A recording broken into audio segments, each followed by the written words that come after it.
everybody, and welcome to another edition of Corner to Corner Wrestling Radio, right here on Spreaker.com. We're live, and of course, the triple threat in full effect.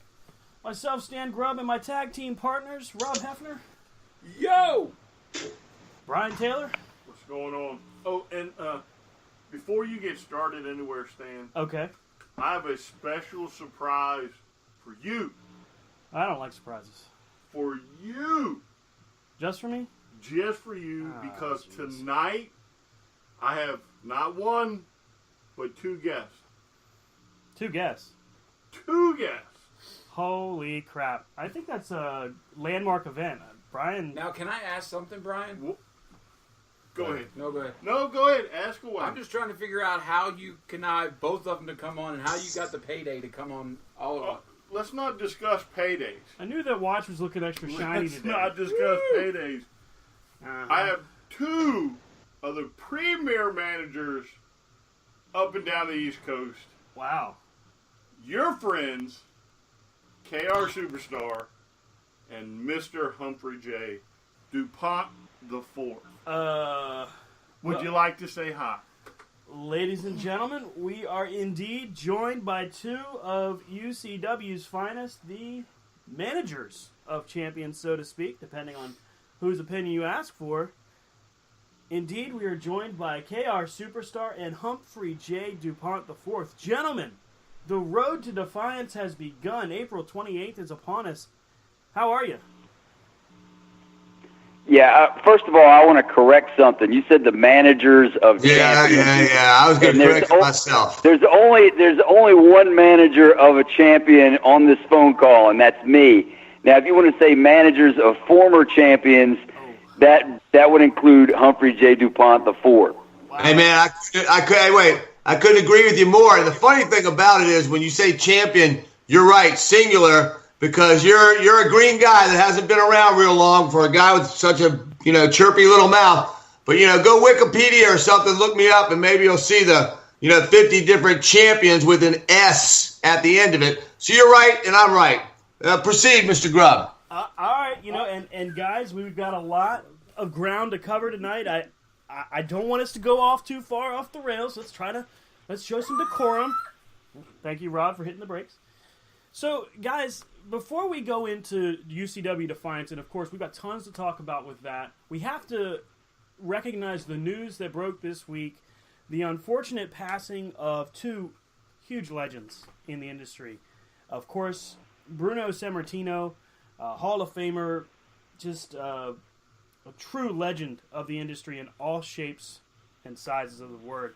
And then, of course, Mr. Number One himself, Paul Jones, passing away. And I'm sure for both gentlemen here that have joined us tonight as managers, you guys must have felt the losses of both men, but especially Mr. Number One.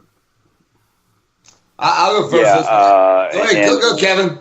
Go, Kevin. Yeah, DuPont and I will probably not agree on much tonight, but this is truly common ground in that in better times we've discussed Number One Paul Jones. It's not Mr. Number One, Stan. It's Number One Paul Jones. Get it right.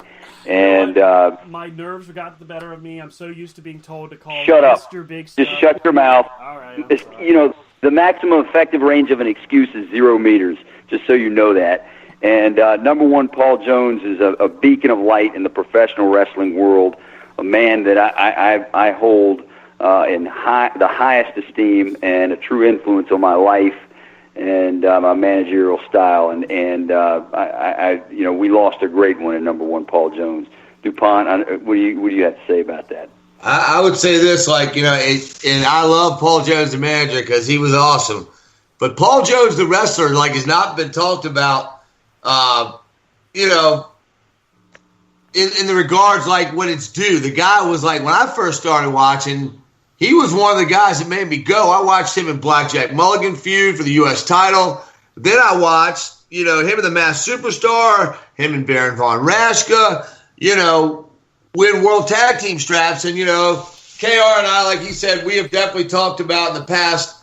One of my favorite tag teams ever was Baron Von Raschke and Paul Jones, and they were not only they were legit badasses, they also were just really, really, really entertaining. And he's a great loss. And Bruno Sammartino, he is a guy that I'm the elder statesman here at UCW. There's no hiding that.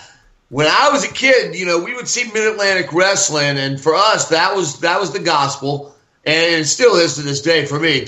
But you could read in the wrestling books about the WWE, and you were really curious, and you were like, who is this guy that has, basically held this belt the entire time I've collected wrestling magazines, which is, 10 years, and it was pretty incredible. And then once you saw him, you understood it. And I was totally shocked because the guy's been in great health and kept himself tip top. And it's a shame we lost a couple good ones. Ken, what do you guys say about Bruno? Yeah, just I'm going to echo what you said, and just to see a guy of that physical condition, pass so quickly. It was sad. And I would recommend to anybody to listen to Chris Jericho's podcast with Bruno Sammartino, because it's literally one of the most amazing stories of his youth and escaping the Nazis and living in the Italian Alps, and his mom would have to walk 20 hours and sneak into the village, to the food stores, to steal food to get back up that mountain to feed them. And it was just an amazing story. So listen to that. Do yourself a favor and listen to that, and you'll see where Bruno Sammartino came from, and it makes him even more of an amazing person. So I would recommend that. Yeah, and he beat childhood illness that should have killed him. And basically his mother took maggots and put them on him to suck his illness out. And that, I think what KR is alluding to, you get on the Jericho podcast, you get a much more detailed version of it. But he gives you a cliff notes, but enough details on the WWE Network where he sits down for the table for three. I believe it's Randy Orton, him, and Ric Flair. So, either spot you can learn a little bit more. But, yeah, it's been a bad week for wrestling deaths. Yeah, definitely has losses. Both losses really are felt throughout the entire wrestling community. Hey, I heard you say that you are the elder statesman here in UCW. Now, I want to dispel a rumor. Now, this briefcase you carry around, the rumor's that it's loaded with bricks. And I happen to know that that's not true. I know for a fact that it is actually a stone tablet given to you by hand from Moses himself. That's what I was told. Well, it's funny for a guy that's got like about 4 strands of hair on his head. Looks like he's 90 years old. You got a lot to say. Hey, it's at least 12 strands, and they're all combed back. No, don't kid yourself. And and it sucks. I'll tell you, as a performer, being up in the ring when those lights hit your head, it's not easy to concentrate on your opponent with all that glare coming in your eyes. So if I was you, I'd pipe it down about age and Moses and maybe go look up some sort of solution to the thing going on in your head. I'm not only a client, but I'm also a member or something. Okay, fine. Why don't we go ahead and move on? Let's try to keep... You're definitely a member. I agree. Okay, fine. Fine, you win this round, sir. I'll win every round you want to play. Oh, is that right? Okay. Look, right. Hey, Stan. Yes, Stan. Yes. I'm gonna give you a little bit of advice right now. Oh no. I mean, okay. You were bringing a butter knife to a gunfight if you want to match wits with him or me. All right. Just ask the questions. All right. Let us answer them, and then move along. Do you understand that? Sure. You know what? And that makes twice tonight. KR and I have been in accord, and it's early in the show. We might set a record tonight. That's right. I'm impressed. I mean, because you guys, last time we saw both of you in the same place at the same time wasn't very friendly. And here we are now. We're headed to April 28th, UCW Defiance. And, man, we've got an action-packed event ahead of us. But I am curious as to how the two of you will handle being in the same room at the same time yet again. Because, guys, we've got an awful lot to talk about. And the purpose of bringing you guys here tonight is really to help bring it in and make sure our fans know exactly what they can expect at Defiance. Got a lot to cover. Guys, I want to start off by just looking at kind of the card and do a quick rundown with you. MC123, very, very popular young man in UCW, has made quite a name for himself. He's facing a pretty boy Jake Hollister. What do you guys make of the popularity of MC123? Well, I could speak to that because I've managed against him in 2 separate matches. I will tell you, MC123 has a positive attitude, which has been to his benefit, but it's also to his detriment. Now, he comes out and he's friendly to all the little kids and gives out bracelets and that sort of thing, and he gets sad when I rip up his signs. But MC123 is he's a big dude and he's a dynamic personality, and that translates to the people out there, and so that's what we see with him. But the Pretty Boy is bringing a lot of speed and a lot of pizzazz to the table, and it's going to be an interesting fight. I watched MC123 for probably about 3 years now, and when he first came out, he was a guy with charisma. It was a guy lacking confidence under his tights. You could tell, he was timid. He was scared to make the moves that were going to make him successful. He just wasn't really willing to get out there and throw his whole into it and believe in himself. But the steps and leaps and bounds he's come since he's entered UCW, since those days back in GXW, are incredible. The way he entertained the fans last time we were in Ashland, he went beyond everybody's expectations. I would go on record as saying he may have been the most over guy over that entire evening. I may be wrong, but he made it. The fans really responded to him, and I do think he will have his hands full. Each time you do better, the next time you get in the ring, you're going to have somebody tougher waiting for you. And this may be one that MC123 is going to find that he doesn't have the equipped. He's not equipped to win this match. I don't know. It's going to be a toss up. I'm going to take MC123. I just have a feeling. Who do you take, KR? I'm going to, Dupont, I think, is thinking size matters in this thing. I don't know. I'm going with the Pretty Boy. Yeah, he'd be flying around the ring, and I think MC123 gets gassed.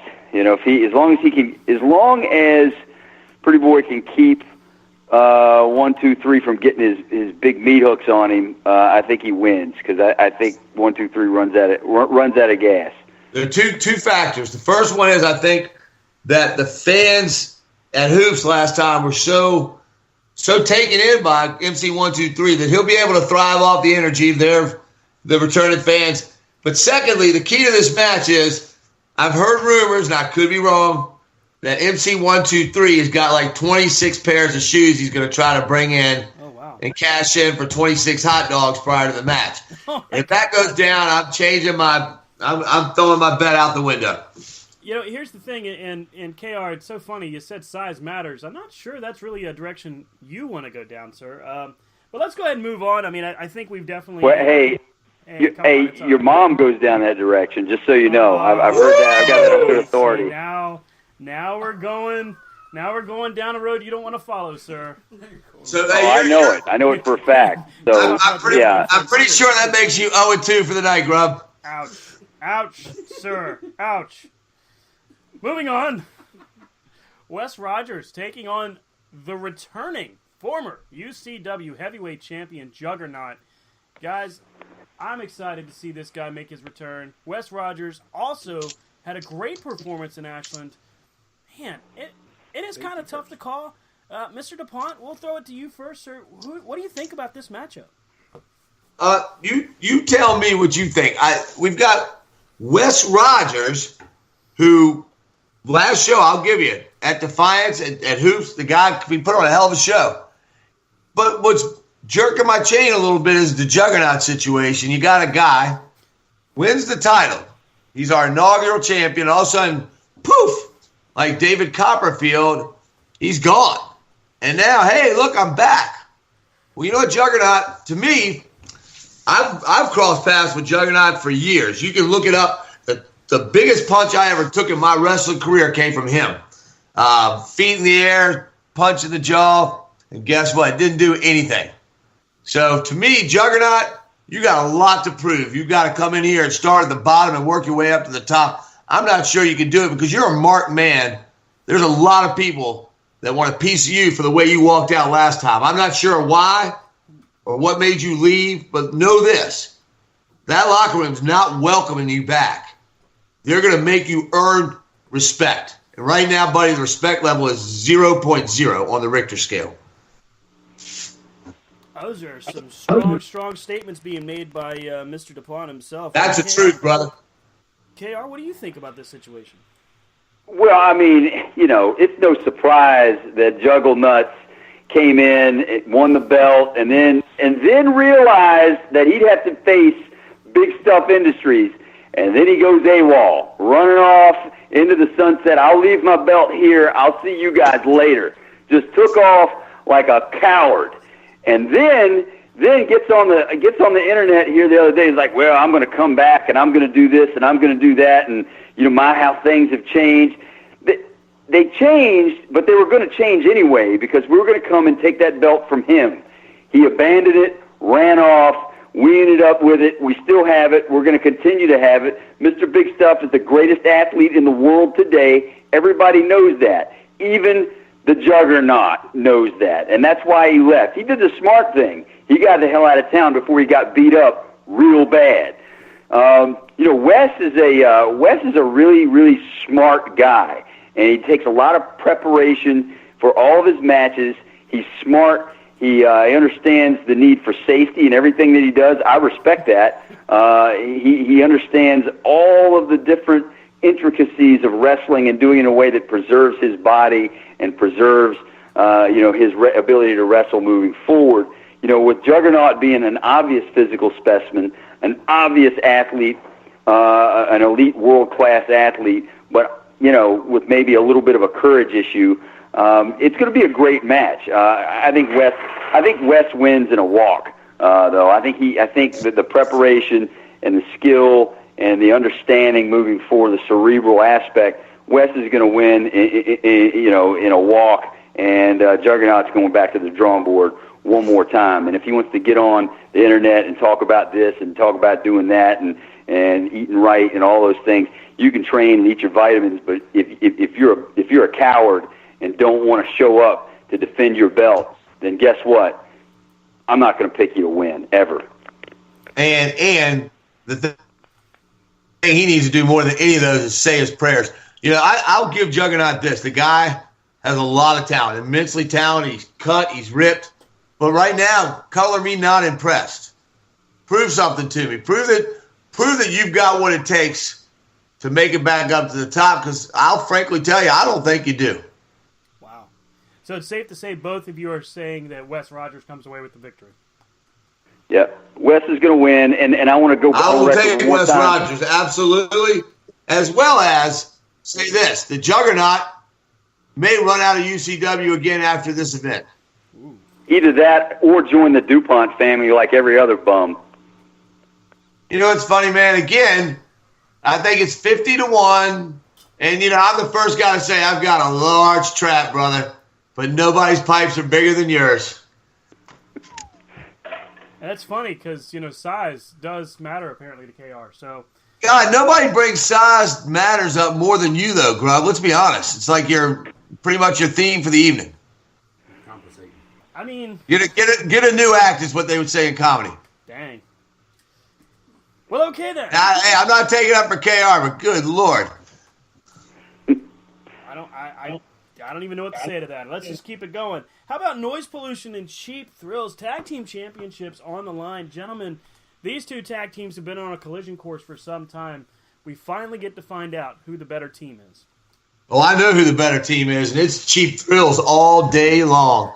Give me Jimmy Flame, give me Matt Sells. Those guys are going to whoop Mad Max and rock like they've never been whooped in those lives. These guys walk around UCW. They've had the straps around their shoulders. Big whoop-de-whoop. They've never met a team as well-oiled or polished as Cheap Thrills. These guys, it's all second nature. They're a well-oiled machine. They've got a lot of Rock and Roll Express meets Midnight Express meets, some sort of glitter boy or something. These guys have the flash, but they have the game. I take those guys all day long. Mad Max, Rock, hope you enjoyed your championship run because it's over as far as I can see. Yeah, I differ with Dupont on this, and I think I'm really excited for this match. I love tag team wrestling. I grew up, again, Mid-Atlantic, Rock and Roll Express, Midnight Express, Tully and Arn, Minnesota Wrecking Crew. I mean, you can go through all of the great tag teams, the Road Warriors. I see this as kind of being a Road Warriors versus Midnight Express type match. And so, in my mind, it could go either way. I like both of them. They're both just really, really, really just good tag teams. They have different styles.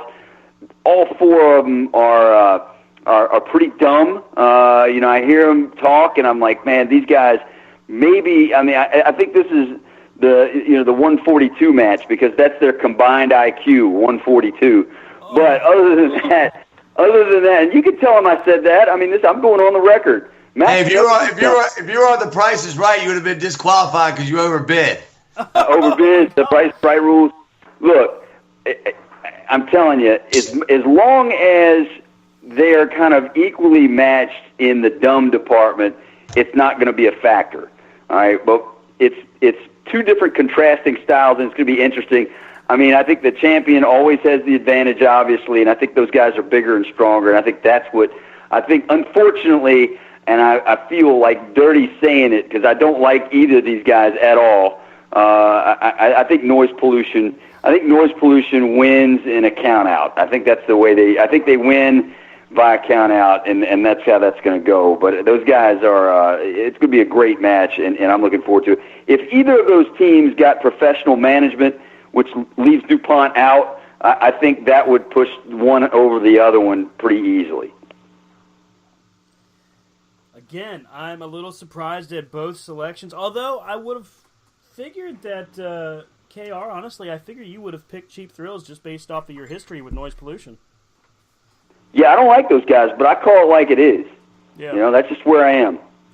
And I'll go one step further and tell you that when those guys walked out against Bacon and Eggs or Ice Cream and Cake or whoever those guys were, I will tell you when they walked out and they got booed and they came back in and then went back out, they had a different edge about them that I actually liked. I liked seeing that edge from those guys. It's like, man, I'm not worried about what those little snot-nosed punk kids in Ashland are saying. I'm going to get out here and take care of business, and they did. So for that, I begrudgingly respect them, and that's I think they're going to win, but it's going to be a squeaker. Well, pretty much anybody that tucks tail and runs back to the locker room is going to get the respect of Kevin because that's pretty much his game plan with his team. So I get it, man. I totally understand what you're saying. It's interesting hearing both takes on this matchup. Of course, as KR mentioned, noise pollution seemingly disgusted by the fan reaction. We had a conversation on UCW radio, and they were, I won't say that they were so aggravated by it that they weren't attempting to make sure their fans knew where they stood, but at the same time, the aggravation from their perspective was evident. We go from tag team championship matchup to KR. I'm going to have to defer to you on this one. As I understand it, the UCW heavyweight champion, Mr. Big Stuff, Billy Woody Jr., has announced an open challenge. KR, hey, fill us in, man. What's the scoop? What's the story on this? Well, nobody wants to fight Mr. Big Stuff. Jeffrey Bravo had a rematch clause. He's gone ghost. Nobody knows where he is. Maybe Dupont can fill us in on where he is. Where did you get? You keep bringing up this rematch clause that usually a champion gets a rematch. A guy who challenges and doesn't get the job done doesn't get a rematch, nor does he get to go past go. He gets his walking papers. And that's why you haven't heard me bring up Jeffrey Bravo, because the minute we walked out of the ring that night, he was dismissed from the Dupont family. So you keep bringing up this rematch clause, but get your facts straight. Again, Mr. Greenacres, a champion has a rematch clause. You'll say, oh, a good manager should have his challenger have a rematch clause. Well, a dumbass champion gives a challenger 2 shots. That'll never happen. But Jeffrey Bravo, who? I don't know who you're talking about. Wow. Big words. There's a lot That's being said here. It's about time that Dupont came up with that explanation, because nobody knew anybody had been dismissed. But, I understand that Dupont would want to get rid of the best guy that he's got. So that's par for his managerial style. But I'll continue on. Nobody wants to fight Mr. Big Stuff. Nobody. And so, I went to DeVore, and I was like, hey, Egghead, how about going ahead and figuring out who we're going to fight so we can prepare? And he's like, nobody wants to fight you guys. That's what he said. I'm not lying. Nobody wants a shot at the belt. I said, all right, so what we're going to do is we're going to, Mr. Big Stuff's got to stay, in wrestling form. So we're going to just bring a blank contract and see who wants to sign it, because Mr. Big Stuff is the greatest athlete in the world today. He's the lodestar for the new millennium, and we're not worried about who wants to wrestle Mr. Big Stuff, because they're going to lose. We're going to walk out there with the belt. I mean, we've had this out there, and Juggernaut's like, I'm gonna start at the bottom this time, instead of just winning it right out of the gate or wrestling for a title on the first day. Yeah, okay, that, by no surprise, doesn't want to wrestle Mr. Big Stuff. So we still got a blank contract. Nobody's contacted my office. We'll be in Ashland with a blank contract, and we'll see who wants to go. And you will see a fight for the UCW Championship, the greatest prize in all of professional wrestling. Who we're going to go up against, we don't know. But the bottom line is this: it's going to happen, and we're looking forward to it. And the people in Ashland should feel blessed that we're going to defend the title there that night. So the greatest athlete was, when I was growing up, it was Bo Jackson. Did Bo Jackson run a 14-second rope to rope? Oh my God! I mean, I'm just comparing the greatest athletes from this decade to back then. Just saying. My grandmother can crawl faster rope to rope. Oh wow! I guess that's the greatest female athlete in the world. Oh. I did see Stan printing off a contract. No. There's look. No chance of that happening. Let me just clear that rumor up real quick. Nope. The only thing blank that night is going to be the blank stare that KR and Big Stuff have when their opponent comes walking out of that locker room, because I have a good tip on who that person was going to be. And I can tell you, I have a funny feeling when that night is over that you're going to be beltless, my friend. And guess what? Belts are not your uniforms. Temporary. So let me ask you something. I know, KR, you've got tons to say, and I'll certainly turn the floor back over in just a moment. But let me ask you guys something. Mr. Dupont, you just said that you've got it on good authority. You know who the challenger will be? Who said that? Okay. Are you saying something I didn't say? Look, Dupont, if you can't hear it the first time, Grubworm, I'm not repeating it a second. So I just gave you a little insider trading. You do with it what you want. You digest it as best you can. You maybe call up the 142 boys, and the 3 and 5 of y'all get together. It'll be 158. And y'all maybe be able to interpret what I said. Wow. Oh. All right, then. Dupont always acts like he knows what's going on when he doesn't. I mean, I've never seen a guy go from managing a guy in a world championship match and another guy who's an actual champion to having no guy in a world championship match and no guy with a championship and just lickety-split just like that in a matter of like 2 hours. Man, So if you think that guy knows what's going on, think again. Nobody knows. There's nobody signed on that contract, or else DeVore is contractually obligated to let us know. You know Egghead. I'll know before Egghead DeVore knows. And furthermore, again, you keep talking about, man, I've never seen this and never seen that. Again, when you've only been on 5 or 6 shows in your life, you haven't seen a lot of things. When you've done 500, 600, 700 shows, come talk to me. Till then, man, don't tell me about what you've seen, because you ain't seen anything, because you ain't been around. You're as green as Green Acres. That's your new name, Green Acres. Or Jeff. I'm going to call you Jeff.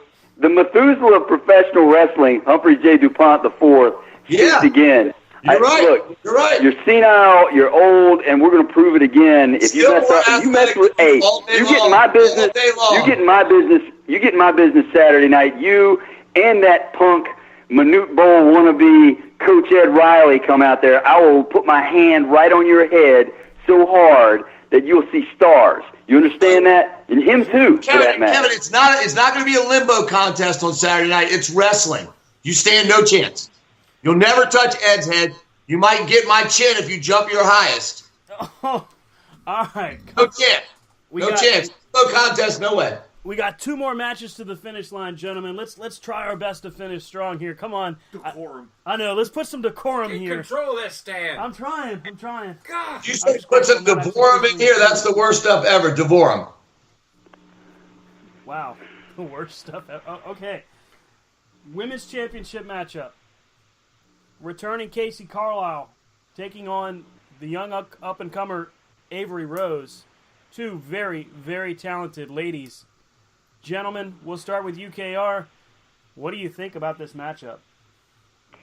Dynamite matchup. Could be the match of the night. I'm going with Casey because all the times that she's beaten up Dupont in the past when he was supposedly at his prime. You know, when he was the intergender champion, Casey Carlisle used to put a beating on him on a regular basis. And so if she can beat up Dupont, she's good in my book. She's Casey Carlisle with a 1, 2, 3 in the middle of the ring. You brought a smile to my face, my friend. I can't even help my laughter. But for the record, Casey Carlisle was about 0-11 against me. I have the longest reigning intergender championship in history. Andy Kaufman couldn't hold a flame to my candle. So get this, KR. Guess what? I'm going to take Casey Carlisle only because I've been in the ring with her and I know how damn tough she is. Don't sell her short. Don't let 0-11 against somebody as great as I am just diminish her talent because the girl's a great wrestler. And I agree with you. This one does have the chance to steal the show that night. And I think the Hoops fans are in for a real treat because these just aren't two ordinary girls. These are 2 top flight, very talented ladies. They're going to put on a hell of a show and a hell of a match. It should be. I'm going to take Casey though. Going to be an interesting contest to say the least. But then we go to our main event, and this one I can't wait to see these 2 mix it up one more time. Ethan Cross, the Red Scorpion, in the rematch for the UCW Television Championship. Guys, I am excited to see this one. I really am not sure who I'd go with on this, but Mr. Dupont, I will go to you, sir, for your official prediction for this match. Do you know who Schleprock is? I can't say I do. KR, do you know who Schleprock is? Yeah, I definitely know who Schleprock is. Can you please explain to the moron who he is and tell him about him? Then I'll go on. Schleprock's on the Flintstones. I think, Stan, you could be a stunt double, but in the end, it's just a kind of this dark cloud guy that would show up. It was a Flintstones character, but absolutely. Yeah, I feel like you were our Schleprock that night, Grub. If you had not been there, you were bad luck. It was like having an upside down rabbit's foot or something. We would have won if you hadn't been there, Schleprock. So let me tell you what happened that night. First of all, Mike D, somebody I hold in the highest regard of officiating, twice. He's been on the good list on the Dupont family Christmas good naughty list. Twice. One year he was number 6. So when Mike D's officiating the matches, I know he's going to call it right down the middle. And initially, everything was good. Next thing you know, that no good Red Scorpion manipulates the referee, takes the briefcase. All sorts of things happen real quick. And next thing you hear, and the shyster, in all caps, bold print, shyster, Red Scorpion stole Ethan Cross's belt. Ethan Cross is the greatest television champion in the history of all television champions, including Tully Blanchard, Johnny Weaver. You go down the list. Ethan Cross is the best of them all. When we showed up at Hoops that night, I don't think there was one person in that crowd that thought we would lose. And that includes me. I'll be honest with you.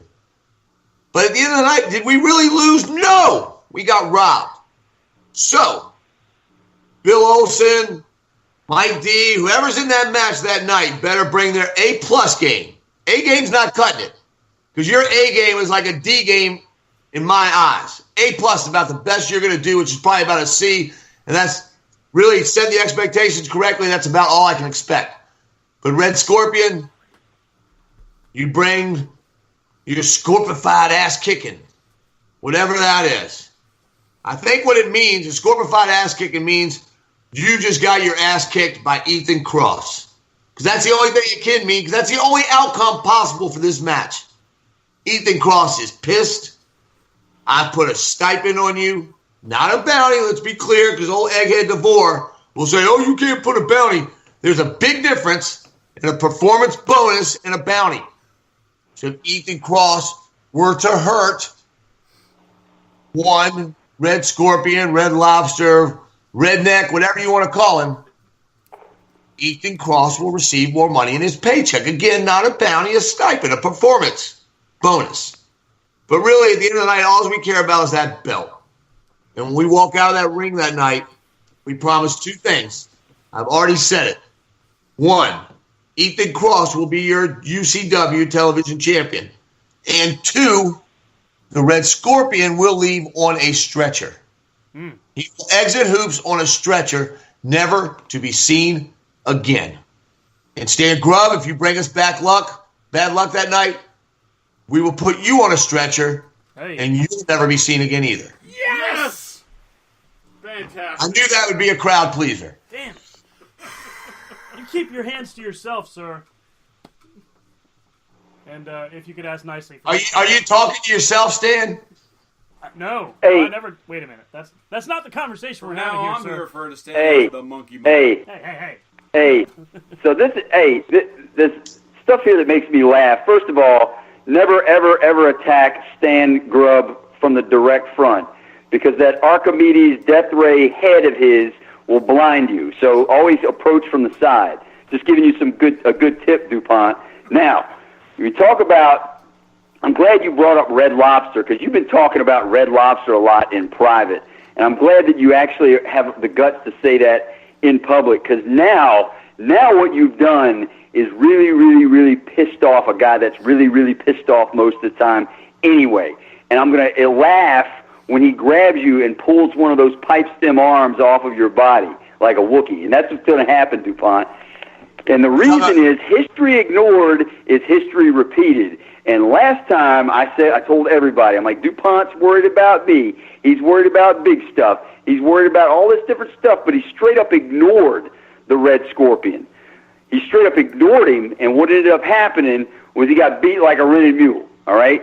Lost the TV belt. The 5 pounds of gold went back up to Lancaster, Pennsylvania, all right? And now he's crying about losing it and getting screwed and all these different things, when really his mismanagement resulted in a big loss. Now, hang Two on a big second. loss. Now, far be it from me to disagree with either one of you or stick up for either one of you. I have to mention that had one KR superstar not gotten directly involved by attempting to keep the briefcase from Mr. Dupont, we may have very well seen a different outcome for that matchup. So you can call me Schleprock all you like. You can throw all the insults about my bald head, but you, sir, were the one who kept the briefcase from coming into play. So you, sir, are more responsible for that than I ever could be. The sad part about that. I'm 100% against breaking the rules and international objects. I'm not a big fan of either of those, and so I saw a travesty about to go down, and I saved the day. And I don't even like the Red Scorpion. I think that guy's an absolute jerk, running around high-fiving kids and all those things, and little scorpions and scorpification this and scorpification that. But when I see something unjust about to go down, I'm a man of action. And I came in there, and like I said, I just took it away from that string bean, Ed Riley, who was going to help out DuPont, and, with ease, because this is pro wrestling, not basketball. And so, yeah, I did that. I did that because I'm a man of honor. Everybody knows that. Yeah, the sad part was, that briefcase he was bringing out actually had like a lot of first aid supplies in there, because Ed was very concerned about Red Scorpion's health. And thankfully, Scorpion was attended to in the back. And it's amazing with all the injuries he suffered that night that he was able to pull that off. That's the truth. If you go back to Scorpion's website, you can see he had a serious bleeding problem all the way back home. So there is some truth to that. Yeah, and I think, I hope this his leg was bleeding uncontrollably. It's true. Well, profusely. And I from hope kicking your ass.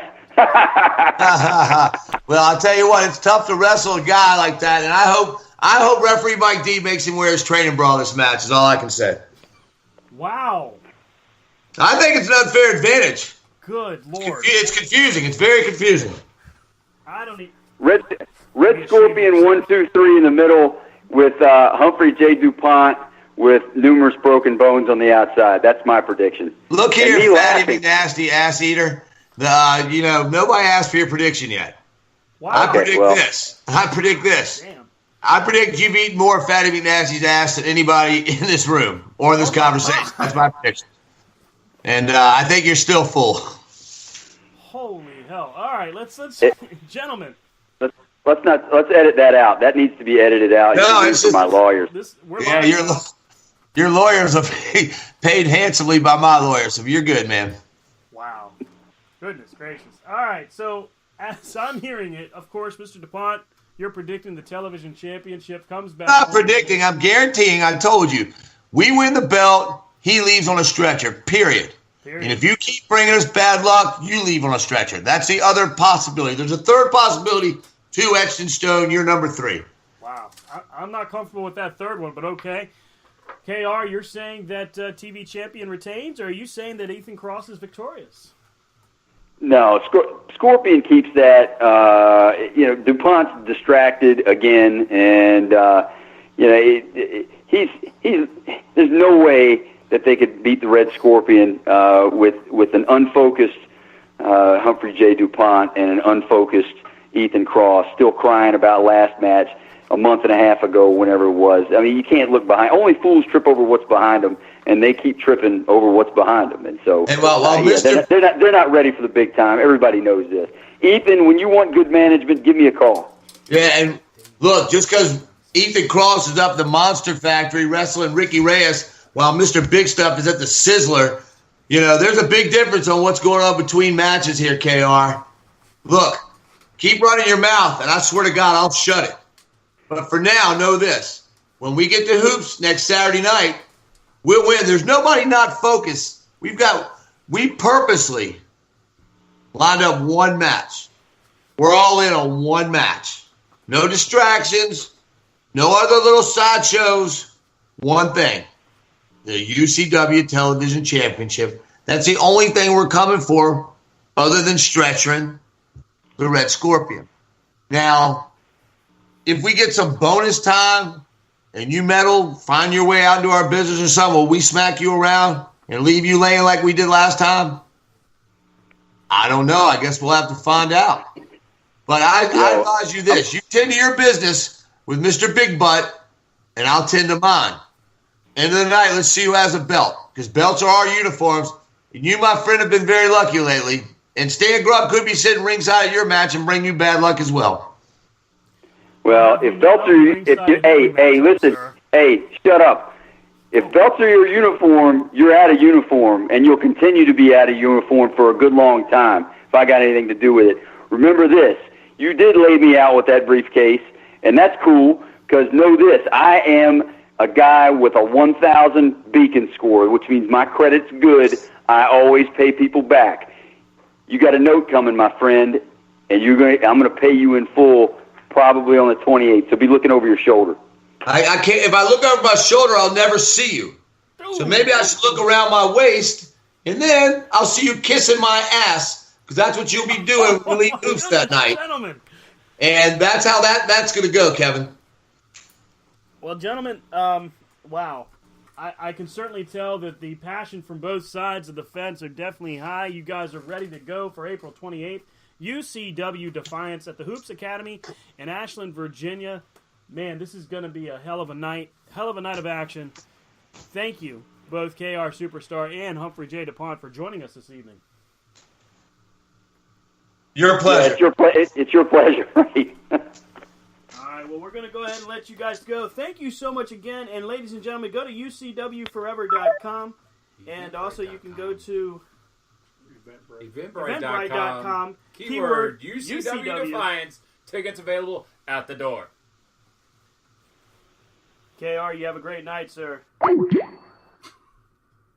And ladies and gentlemen, that's KR Superstar and Humphrey J. Dupont. Wow. guys, didn't expect that type of response from either side, to say the least. Well, I think when you get two people of that caliber on the phone, you're gonna have kind of, we all I gotta say is you got to work on your moderation skills. At some point, you have to let the two guys. I mean, this discuss their was issues. like a political debate when they start yelling at each other, and you're sitting back going, Look. No politics. hold on. And now a word from BSI Industries and the Dupont family.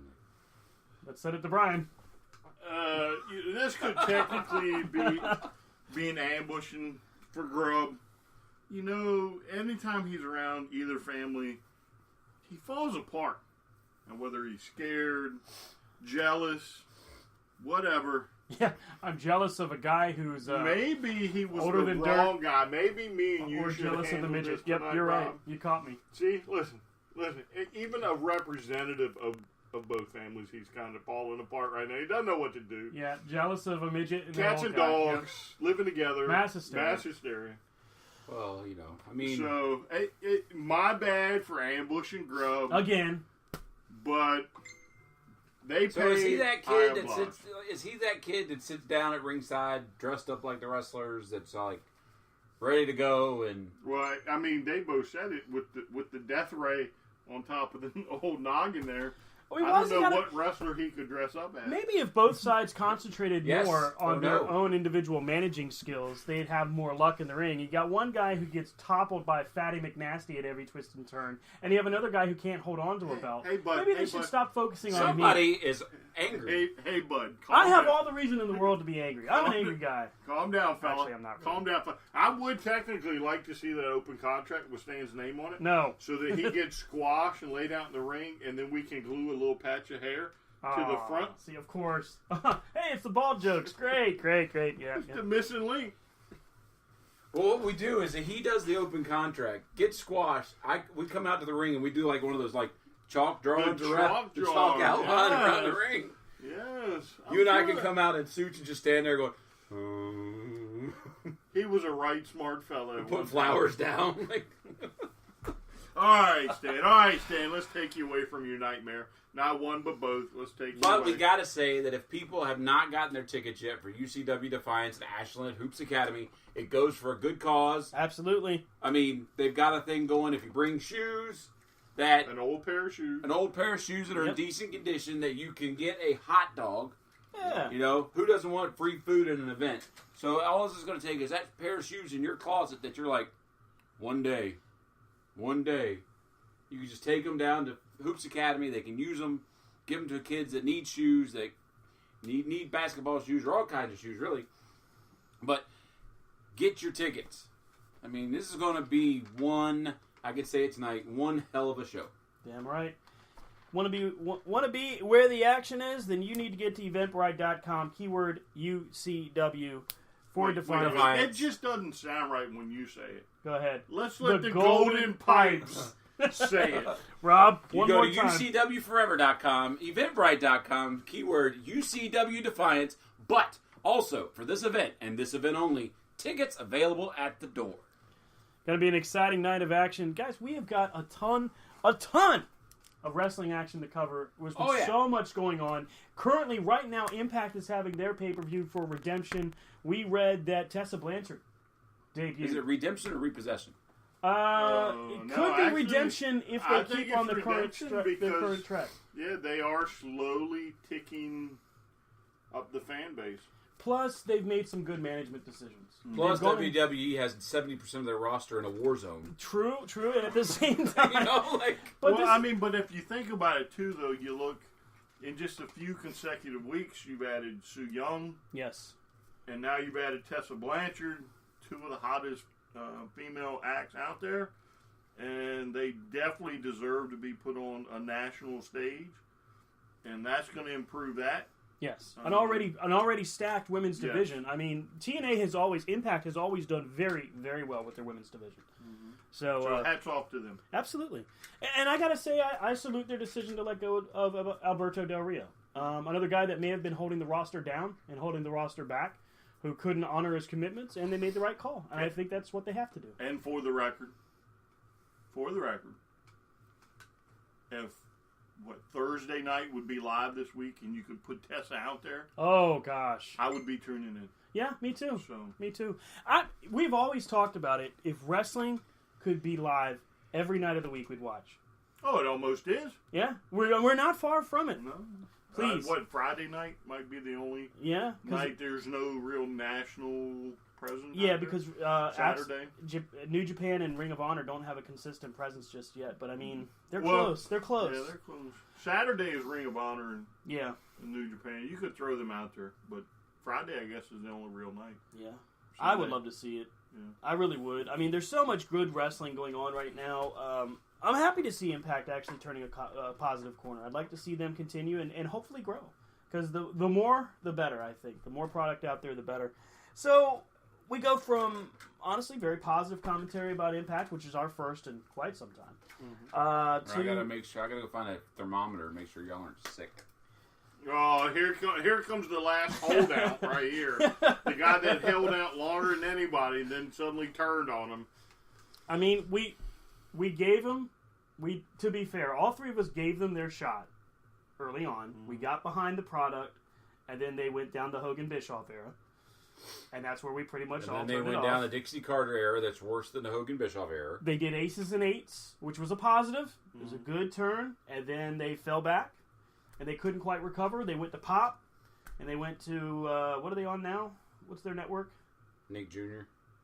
No, stop it. It's not common. It's another one of the national stations. I just can't remember the name. But the bottom line is they've been through a lot. And so we would like to see them be successful. And normally this would be the point where I would try to transition us to another global product. But after this past weekend, I wanted to take a moment and make sure I gave due diligence to something that happened to me and my girlfriend over the weekend. Now, he has a girlfriend. I know, I'm growing up fast. So, we've talked about Maryland Championship Wrestling a few times on this show, in mostly positive tones. Most recently before I had been up, a couple months ago, I guess. Brian had gone and had met the Four Horsemen. Woo! And when he went, the description of the event itself, Brian, I think you would agree, was kind of like a cattle call. You kind of shuffled through the line. Well, yeah, but I mean, I really didn't expect anything else. You weren't really expecting like a 5-minute session with Ric Flair or anything, but it was basically get through the line, get your stuff signed, and you're done. So, I'm a big fan of, sticking behind your product and customer service and all that, and when you have something advertised, you stick to it. Of course, on the advertisement for meeting Shawn Michaels, who everybody who has ever heard my voice on the air knows that that's my favorite wrestler of all time. And he just quivered again. It's okay. I'm all right. Even though he's wearing a Sting shirt. Need a moment. Okay, I'm good. And, of course, Kevin Nash was there, too. Well, they were there for about half the time that the advertised website advertisement from MCWWrestling.com actually showed. The reason I point that out is we show up middle of the event, and we get to the door. We've got VIP tickets, might I add. And the moment we get there, we're like, okay, we're here for the Shawn Michaels signing. Pretty excited to get there.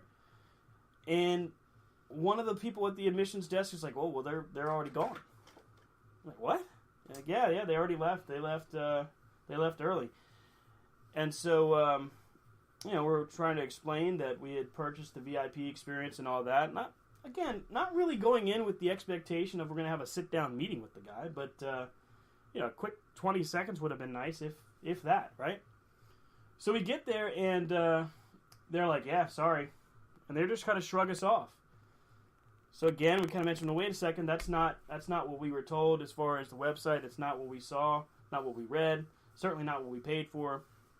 So they kind of point over to this guy that's standing right next to the table in a t-shirt and sweatpants.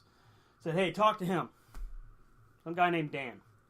So we go over there, and here's this guy who's looked like he has definitely been exhausted by the day, and I imagine so because the turnout, as I understood it, was pretty high.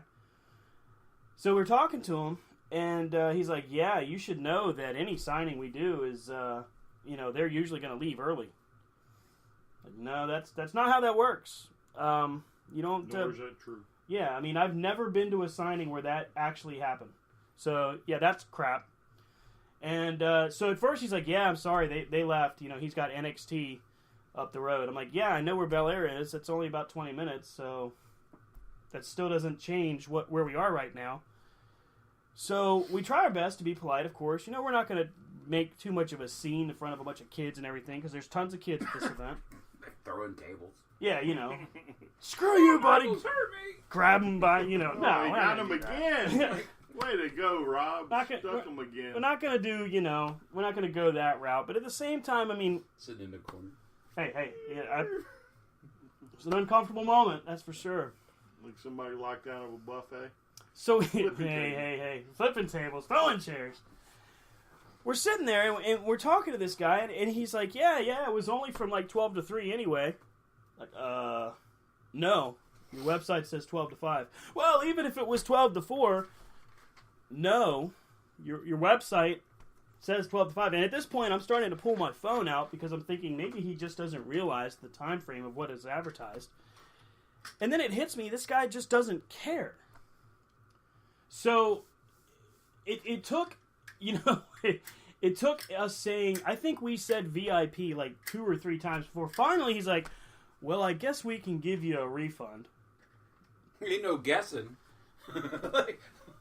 I mean, I don't know the people that are in charge of MCW. I've never claimed to have any kind of familiarity with how they do things.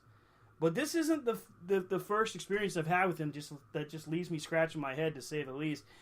And honestly, I just don't understand it. I mean, you don't do this kind of thing to your fans, and it's just not... It's not okay. So, I mean, without... If you advertise a VIP experience... Yeah. And people buy the VIP experience... Yeah. Then they should be able to come and get the VIP experience... Yeah. For the time frame that it's allotted. And again, I mean, we've done as much as we can to really be as fair as possible. But this is just an awful experience. And I honestly... There's tons of other things I could do. I could go down this road for hours, honestly, and just beat it into the dirt. But I thought I would bring it up because it was just a bad experience. One of those buyer beware moments. So, Shawn Michaels, if you're listening... You heard Stan. You did. Stan wants Hurt an me autograph. deep. You cut me deep. You go to Bel Air instead of... You cut me, Mick. You cut me. Damn it. He didn't even get to grace. It's worse. Your image. I mean, it's bad enough you cut the ponytail off. You've killed my childhood by getting a damn haircut. I mean, he did get to see Scott Hall, but didn't even. I was bother so to disgusted. Throw a high at him. We're walking out. I see him. You didn't throw up the wolf. Did you not even get an autograph? I'm not gonna lie. I was furious. No, he did. I was furious. I mean, we were disgusted because, and it wasn't anything. I want to say this, and I can't say it enough. The talent in MCW is tremendous. I always have thought that. I'll continue to think that. It was absolutely nothing to do with the guys and gals that work in the ring there. And the talent that was there for the signings. I certainly understand that Shawn Michaels has places to be. I definitely understand that he's a big guy in charge of NXT, or at least one of the guys in charge. So there's nothing in there, by the way, that tells me that he's trying to be a jerk to the fans or anything like that. That's not the case at all. Well, I would think he probably told them up front. He's like, I got NXT and da-da-da. Yeah. And that's fine. That's fine. I they didn't get think nothing of it, and they never thought about, oh, wait a minute, we should tell everybody. Just a crappy experience. And I hope that I hope somebody from there's listening and they do something about it. And it doesn't need to be for me necessarily, but when you hold these events, you got to do it right, and you got to do right by your fans. And that's, you know what, that's all I'm going to say about it. I don't want to beat it into the dirt any further. I think I've been honest about it as I can. Well, I think we all know as wrestling fans, and as you know, the shows that we've gone to, you know, there are those talents that have been have the name and the reputation of no showing or leaving early or not showing up till, you know, 4 or 5 hours later or whatever. Yeah. But I mean, when you pay money and the amount of money that you pay out for a VIP experience some places, you know, like, you got to be there. You know, you Yeah. got to produce what you're selling. You got to deliver what you promise. That's the only thing I can really put out there. That's the one thing I could say if I was going to do or say anything. Just deliver what you promise. That's really all you can do. So we'll move on from MCW. I think I've beat that into the dirt enough, guys. Let's go ahead and talk about more news of the week, more things that have happened. There was a little thing, as Rob called, the horrid superstar shakeup. Where does one start? When Monday night began, we had no idea that we were going to see SmackDown just basically get Raw became ripped. SmackDown, and SmackDown became Shotgun Saturday Night. At least by the end of Monday night, it sure looked like it. I mean, Brian, Monday night ended. Were you thinking that SmackDown could rebound? Well, I mean, you can't look at just Monday. Yeah. You know what I'm saying? I think that's the issue here. You're looking at just Monday. They advertised it as a 2-day event. Yep. So whatever happens Monday, then you have to wait till Tuesday and say, well, let's not form any notions here. You know what I'm saying? Hold out till the end of it. Right. So, and I mean, I thought altogether some of them made sense. Some of them will probably work out better in the long run, but then some of them made no sense whatsoever. Like Gable. Yeah. Breaking that up when that should have been one of your best SmackDown tag teams. Mm-hmm. You know, Gable and Benjamin. Putting the club on SmackDown, putting the bar on SmackDown. Right. Well, that kind of throws your tag team division crazy now because you didn't replace them on Raw with any quality tag teams. Come on, Breezango. Well, yeah, but they're not. I mean, unless you wanted to take and give them an opportunity, that makes sense. But you know, some of it just made no sense. Right. The flipping flopping of the Riot Squad with Absolution. yeah. You know, great. You're going to keep them on the same show as Paige, but now you're going to make Paige a bad GM. She's going to be a heel GM in order for that to play out. Yeah, you know, some of them just made no sense. All in all, though, I think it'll work out in the end. I mean, you put Asuka on SmackDown with Charlotte, Becky. But wasn't Asuka already on SmackDown with her decision to go after Charlotte? No. She's just going after the title. But then again, I see why they did it, because then you can't have Asuka on Raw when you're trying to build Ronda Rousey on Raw. Right. Well, to me, though, they should have moved Ronda to SmackDown. Because SmackDown had Monday night, it had the better women's division until you replaced Natty and the Riot Squad. Right. You know what I'm saying? You made up for a little bit with Absolution and Asuka, but SmackDown had a better women's division. To me, you should have just moved Ronda over there, especially with the rumor already for next year's WrestleMania main event that Ronda will face Charlotte. That could be. I mean, what are you going to do? You're going to let her win the Royal Rumble that we're all going to see a mile away now? Oh, jeez. And she'll pick Charlotte, who now will have the world title. Why not just put her on there to begin with and let them fight the whole year? I mean, you don't think Carmella's going to keep it? Oh, jeez. I think actually the person that lost in this whole deal is Carmella. I mean, because now she's yesterday's news. Here she just cashed in, which, you know, it was an entertaining cash in. It turned out pretty good for her, and it certainly helped her character. And now she's forgotten yet again because the shakeup comes and all these changes happen. Well, I think it's just the writing on the wall. You know what I mean? It's just Well, and also, let me just go out and say so the rumors out there already, and we know what rumors are for next year's WrestleMania. They seem to come to pass, other than who wins the title. Right. Elbows to the head. Yeah.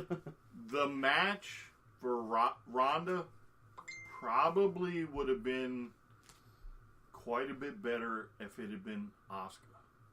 Ooh.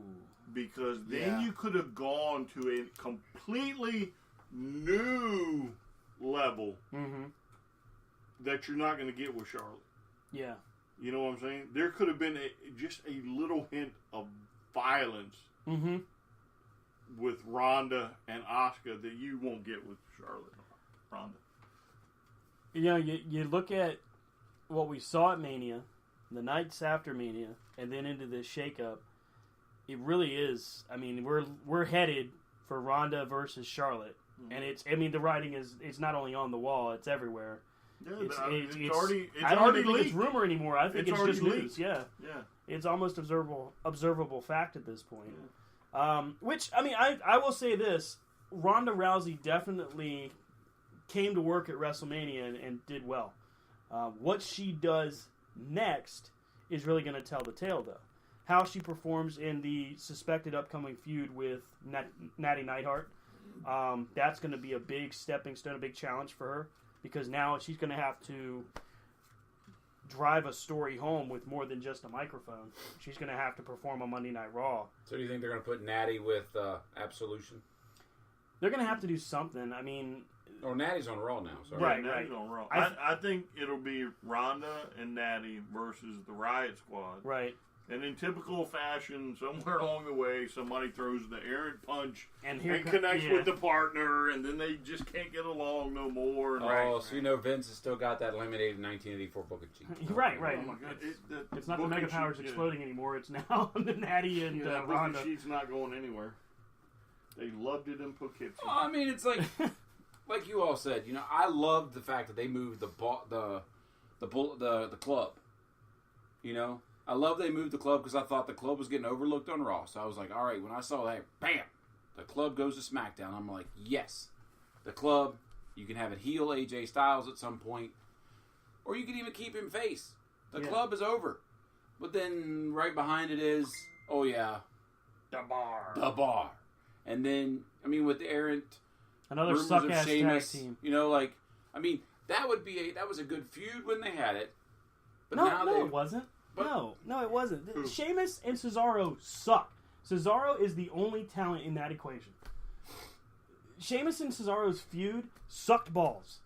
But it really did. It was awful. But the problem is SmackDown has built up the Usos. Oh, yeah. To be this. Day I mean, we've gone from Usos to unbeatable. And it's like, and you got the Bludgeon Brothers. There's only a matter of time before the Bludgeon Brothers get beat. And then once they get beat, they're gone. But who beats the Bludgeon Brothers?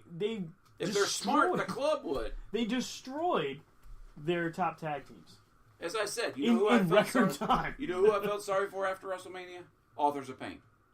Yeah, kind of. Bam, you get called up from NXT for what? Yeah, you're on Raw. But they're on Raw though. Raw is a much weaker tag division now. Oh yeah, definitely. I mean, it's almost like they took the formula from SmackDown, right? As far as in my tag team division, I want younger teams, and that's what they're doing now. Mm-hmm. And they moved all the old teams over to SmackDown. They're like, well, we're just going to restart this whole entire process here. I mean, you got Breezango, Authors of Pain, Revival, Matt Hardy and Bray Wyatt, Titus Worldwide. Am I missing anybody? I'm sure there's one or two over there. Where's Rhino and... Rhino and Heath Slater, yeah. And, and the Ascension. Yeah, can't forget the Ascension are on Raw now. But you see what I'm saying? Now with you taking the bar out of there, and you take, I know what they've done on the WWE, but I also know they are a world-class tag team. Yeah. And world-class WWE, and you take them off, the tag team division on Raw has now leveled out. And so now you can look at the Revival, Authors of Pain, even Breezango now has a solid shot. Yeah, they really do. If they want to go for the tag titles. I mean, my thing, I think I said it before we went on, was with the Superstar shakeup is they took the things that were working on SmackDown, in part, a lot of their talent, and put them on Raw to hopefully have that spark on Raw that they have on SmackDown. But the problem is you still have the same crappy writers on Raw. and SmackDown. You know, so it's like, and until you get certain people out of the equation and I still don't understand why you have a GM and a commissioner. Like, isn't it the same thing?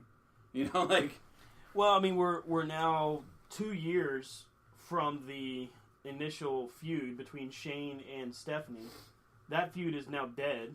I mean, they haven't done anything against each other. Well, yeah, really. but I'm sure now with the cross-branded pay-per-views. So maybe that gets rehashed. You should start getting some of that rehashed. So, I mean, look at... Here's one benefit. SmackDown lost Jinder Mahal, so we don't have to worry about that on Tuesday nights anymore. No, he's got to sit on Monday for 3 hours. I mean, I can fast forward past him. Jesus, it's just like, God. And then you take Bobby Roode off SmackDown and put him on Raw. Yeah, that was a... That's where, again, you get to the end of Monday night and you're like, holy crap. Like, SmackDown is just sitting there like, do we get anybody? I mean, is there anybody that's going to wrestle Daniel Bryan and AJ Styles? Even Marie sitting by the phone going, they're going to call me. It's my turn. But, I mean, if you honestly think about it, so I'm sure Bobby Roode can go with an AJ Styles and Daniel Bryan and Nakamura. But it's quite possible that they want a different face of SmackDown now. True. Because now they've brought over Samoa Joe, aren't Zayn and... Owens are on Raw. Did they stay on? I thought they Owens switched. and Zayn are on Raw, But it's like the faster wrestlers Mm-hmm. are kind of now over on SmackDown, whereas your big, normal, typical WWE wrestlers They're on Raw. are on Raw. Well, that's the thing. Like, you end Tuesday night with, like, this... It was almost the exact opposite of what we had on Monday. Like a rejuvenated SmackDown roster. Mm-hmm. You've got a Daniel Bryan that's back in the ring. You have AJ Styles, Shinsuke Nakamura, Samoa Joe. Those guys by themselves have a formula for 5-star matches all day long. Mm-hmm. The tag team scene in Andre SmackDown got is... pulled up. Almas. Oh, yeah, Cien Almas. And that, coming in with his manager, that's going to be great. Jeff Hardy on a singles run again, that's great. I mean... and congratulations for being the newest Grand Slam champion. Yeah, and the only guy in that company that's held the light heavyweight, the Intercontinental, Hardcore, United States, European, WCW, WWE, World Championship, and WWE Championship in his career. That's the only guy that's ever done it. Yeah, that's the pretty only damn guy impressive. that probably will, considering those... None of them will ever come Some of back. those belts are sitting on in the vault or sitting on Hunter's desk in a frame. Right. The Miz... Yeah, the Miz comes The Miz. back. So now, we've got, now, perhaps... please. The best talent you have now joins the rest of the top tier talent on SmackDown, and hopefully when you add that fifth element, it'll be magic. I was a little confused at the ending of SmackDown. Not that I don't like Big Cass, because I actually think there's a lot of potential for him, but why, for his first feud, coming back off of that knee injury, why Daniel Bryan? You need a big name to get him over, but why Daniel Bryan? Especially because Cass is a little... Well, he was. I don't know how he is now. I mean, you got AJ and Nakamura. Yep. They're feuding. Right, very true. So, if you want to elevate Cass quickly, you put him on the number 2 guy, which would be... Yeah, that would be definitely be Daniel Bryan. Or number 3, I guess. Because you can't put him with The Miz. No. Because The Miz will run him into the ground just mic work-wise. Mm-hmm. Sanity. We forgot Sanity. Well, Sanity came to SmackDown. That's a hell of a call-up. But Nikki Cross is not coming with them. Nikki Cross is staying in NXT, which, when we saw the original promo, we're like, oh, that's all of Sanity. Cool.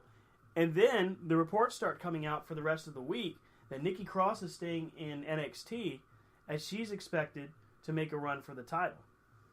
I would love to see Nikki Cross against Shayna Baszler. Well, I think it's probably like, we say it, Triple H runs NXT. Yep. So then they pulled the graphic for Sanity. And it's like, all right, Sanity's coming up. Boom. Right. And then Triple H is sitting there in the production truck going, oh, hell no. Well, it's wait a minute. Well, it's Who do like I a have situation left? like he had with Asuka. He's like, no, you're not taking this one. Because you also brought up Iconic, Yep. you know, and like Ember Moon's on Raw. Yep. So it's like, who do you got left? Two You got very Shayna Baszler versus... You know, I think for me, the biggest shock was that Bliss didn't somehow get on SmackDown. I was somehow thinking that was going to happen at some point. But the thing that I noticed, I mean, very solid debuts by the Iconics and Ember Moon. Ember Moon has made an impact very quickly. And the Iconics, I mean, hey, you are single-handedly, I know they're a duo, but they're single-handedly responsible for Charlotte losing the title to Carmella. Mm-hmm. So So that instantly throws them up the ladder. Just a great debut. And, God, are they great on the mic or what? I don't remember much of them in the ring. I won't say that they're memorable in that regard, but their mic skills are definitely on par with some of the best. And I was damn impressed with that. I think what we saw with the shakeup is it might indicate that the youth movement on SmackDown is reborn, and maybe the wrestling show has returned to SmackDown. Well, I still want to say that some of these outside forces may influence it somewhat. Because, you know, New Japan is still coming. Yeah. You know. And that's coming ROH. quick. You've got the show later in the year in Chicago. Yeah, All In. Yeah, All In. So, I think, you know, it's almost like maybe, and we can only hope, that Vince has gone to Triple H and said, look, okay, you've done it. You've convinced me. NXT is great. Now take SmackDown. Right. Slowly but surely we're seeing it move over. Yeah. If you can pull SmackDown, Yeah. then maybe... Because he's also pulled off 205 Live. Oh, yeah. Oh, yeah. 205 Live is now, again, one of the best shows they have. Mm-hmm. Which is great. I mean, and I did hear rumblings. I don't know how true it is, but I did hear rumblings that Neville may be trying to come back. Which would be cool for this current 205 roster. I have no problem with that, although if he does, he should earn his shot. And I think not he just would. be elevated up. Because I think Cedric is the guy that's going to take you to new heights.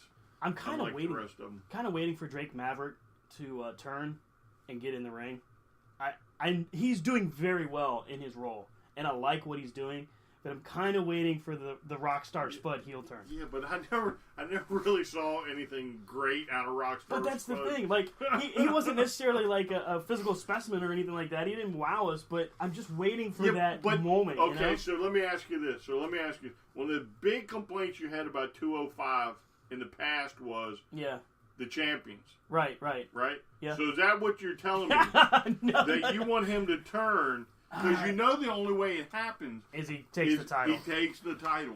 No. And then automatically you are back to where 205 was. Where they were before. Yeah, Right. That's a fair assessment. I don't know if I'm there, but I just, because it's Rockstar Spud and I've seen what he's done in the past, to me, I'm just waiting for them. And plus, I am also kind of waiting for the obvious Vince McMahon vote of saying, let's switch it. We did the wrestling show. Let's give these guys characters now. And then, boom, we get a, But it worked in the 80s. Yeah, I mean, plus you have you to said know it's a laminated production sheet. You have to know the eventual big call up is going to be Ricochet.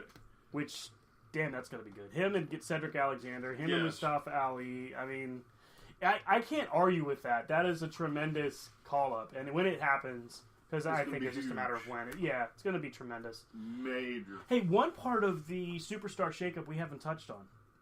The announcement by Paige that there is now an open working agreement between NXT and SmackDown that NXT superstars can compete on SmackDown at any given moment. That's probably twofold, in my opinion. Mm-hmm. One, it does to SmackDown what 205 does to Raw, right? Which then may actually give them a third hour You know what I'm saying? 6 hours we've in got to 2 go to days. 3 hours now because we're doing this. And then, too, if you look at the success of Impact and Lucha and who's the third one? ROH. No. There's a third one with Impact. House of Hardcore? I forget what the third one is. And then ROH and New Japan. Everybody is teaming up with somebody else now. Oh, yeah. You're right. I mean, there's a lot of that going on. And and Lucha Underground Season 4 is just around the corner. Yes. That's going to be... We're coming up on this part of the year where wrestling is going to be crazy. I mean, yeah, we got past WrestleMania and the obvious. It's Brock and Roman Reigns, and it's done. It's gone. But Roman's By still the here. way, That's the problem. Brock Lesnar per match, $630,000 freaking dollars. What the hell? Good for him. Yeah, true. He got Bad the for deal. WWE. Yeah, right. He got the deal. They signed off on it. You know what? Take the money and run. Go, man. boy. Do it. It's like if you go to your job. Sure, and they say, I'll make an appearance. $630,000 here. Yeah, I Yeah, mean, but I if you don't- go to work and your paycheck is more than it used to be, you're not going to be like, well, shut All up. right. I thought his dates were actually cut now. They were. At least that's what I thought. So, He's supposed to be basically on like a. It's not a pay per appearance because it's an actual contract he's on, but it's less than what it You was know how many last people year. are on contracts with the WWE? Oh, that number is probably more than we even know. You know, imagine being the HR guy, you know, or woman, or whoever, wait, you know. I mean, you figure NXT probably has a whole nother roster that you've never seen. Right. That they're currently on the Indies doing their own Because thing. they're at their performance center, you know. Yeah. But then also, when you talked about the working agreement with NXT, I mean, look, because you pulled up Iconic, you pulled up, you know, all these other talents from NXT, Almas. Well, now it's Sanity. Well, now you have opened the door to give creative. Yeah. You know, like, all right, well, Sanity's, there's nothing on SmackDown, so let them go run Rampage over on NXT. Yep. And then vice versa, you know? That I would hope to see. Maybe just a little bit of mixture. Like, could we... Daniel Bryan and Adam Cole? I mean, really. Well, if it That can go amazing. down, Yeah. like SmackDown to NXT, which I'm assuming it would if you have an open God. agreement. Ricochet and AJ Styles.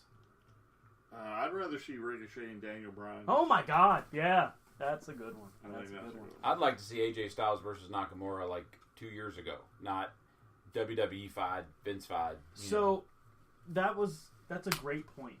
The WrestleMania matchup between AJ and Shinsuke Nakamura, I thought was good, but we've seen that matchup in a whole other light, and we know the caliber that they could have had. Do you think they purposely sandbagged it because they wanted the heel turn to come off better? Well, no, I just think that WWE has a product.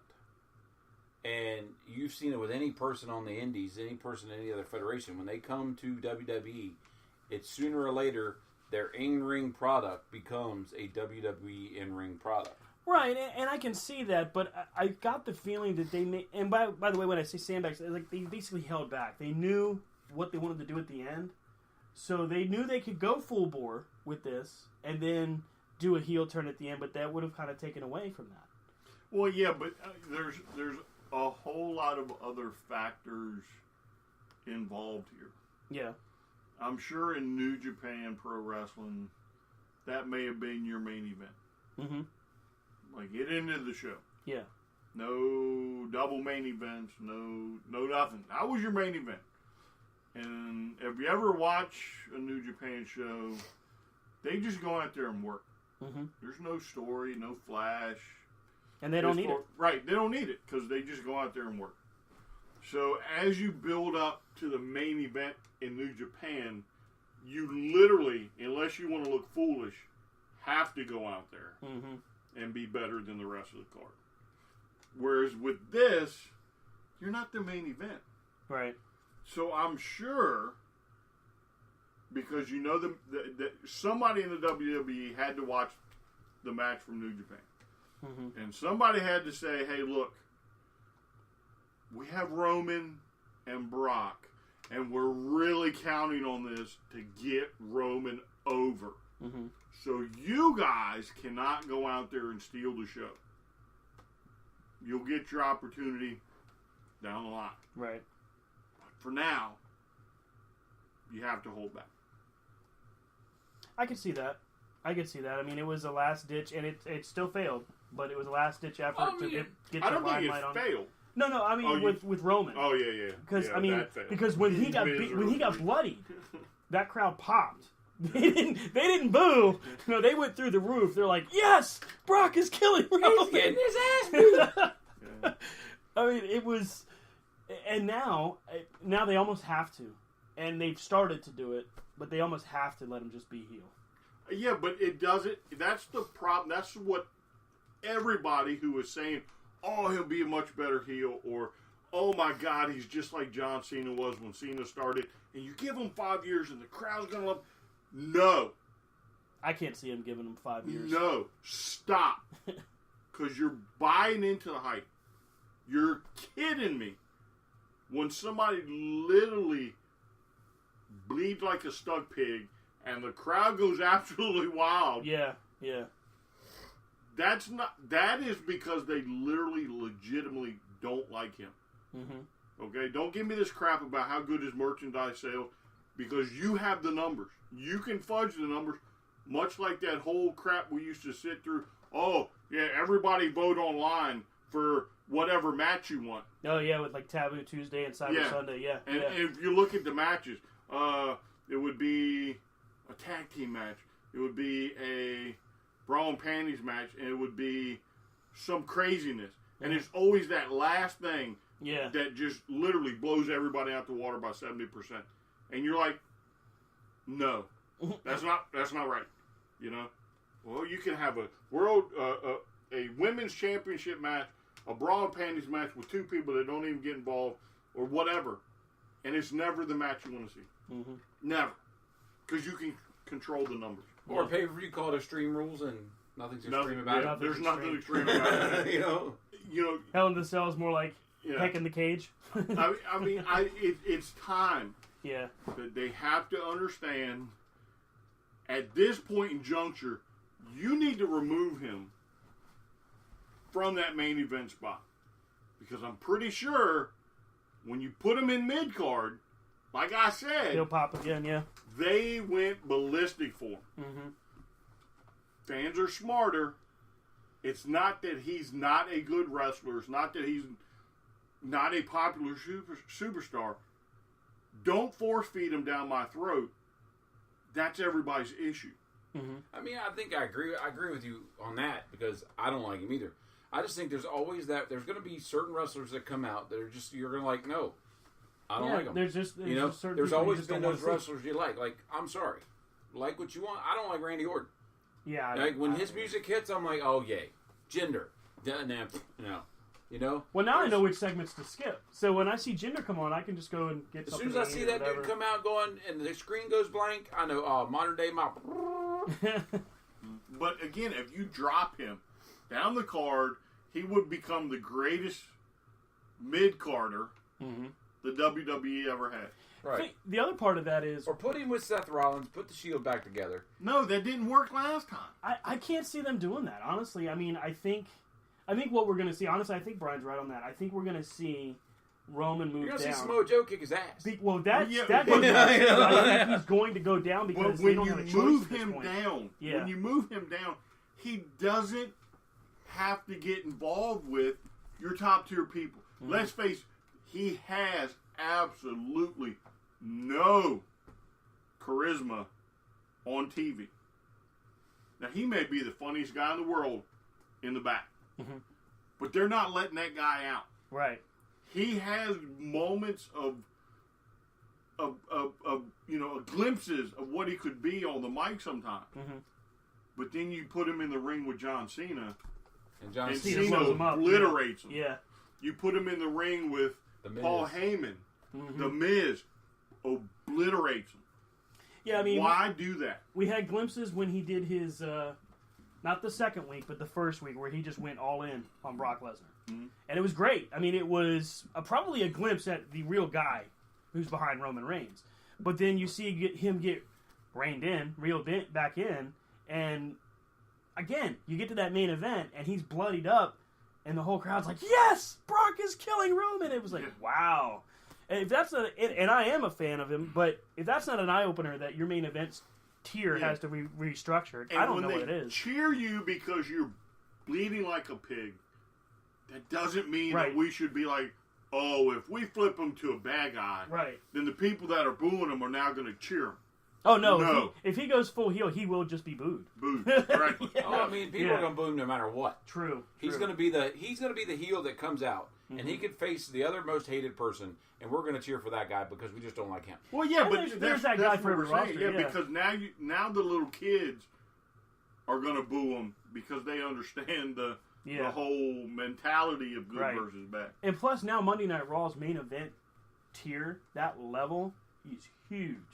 Never mind the fact that you've got a returning Bobby Lashley who the crowd loved, which really kind of blew me away. If you remember when Lashley left, they could have cared less about him. He comes back, and the crowd is like, "Oh God, it's Bobby Lashley!" Like, wow, wow. That might just be newness. He needs to lose that stupid headband. Yeah, that headband is weird. Yeah, he needs to lose that headband. But the popularity for Braun Strowman, just when he raises his arms and does his opening taunt. Like, you've got, I hate to say it, and I wasn't necessarily understanding of it when it first started, but you have quite possibly your next main, huge Hulk Hogan level attraction. And again, this is Braun my point about Roman Reigns. Yeah. Before Roman Reigns, Braun was just middle of the road. And he did nothing. Middle of the road. Yeah. And you put him with Roman Reigns, and Braun skyrockets. Yeah. There's always that Roman's a star maker, baby. There's always that enhancement talent that makes everybody else look good. But here's the thing. I mean, now Braun, doesn't have to do anything. He goes out there and he screams and everybody screams. He grabs a kid from the crowd to win the tag titles. I mean, you look at it. Braun is a legitimate guy that's over with the fans, and he hasn't had a belt to do that. He doesn't have to. You always have these people that, will give him the world title. That'll get people to cheer for him. Yeah. You gave him the tag belt with a 10th grade, like a 10-year-old. Yeah. And everybody's like, woo! And then he gives it up the next night, and they still cheer. Yeah, and to the fans that got all pissed off about Braun and the kid winning the titles, if you didn't see something like that coming from the beginning, you're a moron. I don't know if I saw a 10-year-old. I would have no, not the 10-year-old, but Braun was walking away with the tag belts one way or the other. I would have liked it was happening. I would have liked him to keep it going for a little while longer with him picking a different kid out of the crowd at every place. That would have been kind of cool. But like, well, Nicholas can't be here, but I've got a substitute. Yeah, but technically it was me and my mystery partner. So it's mystery partner champion number 2. It's a shame though that they couldn't have somehow, been closer to when school was out. And give them a run. 2-month run.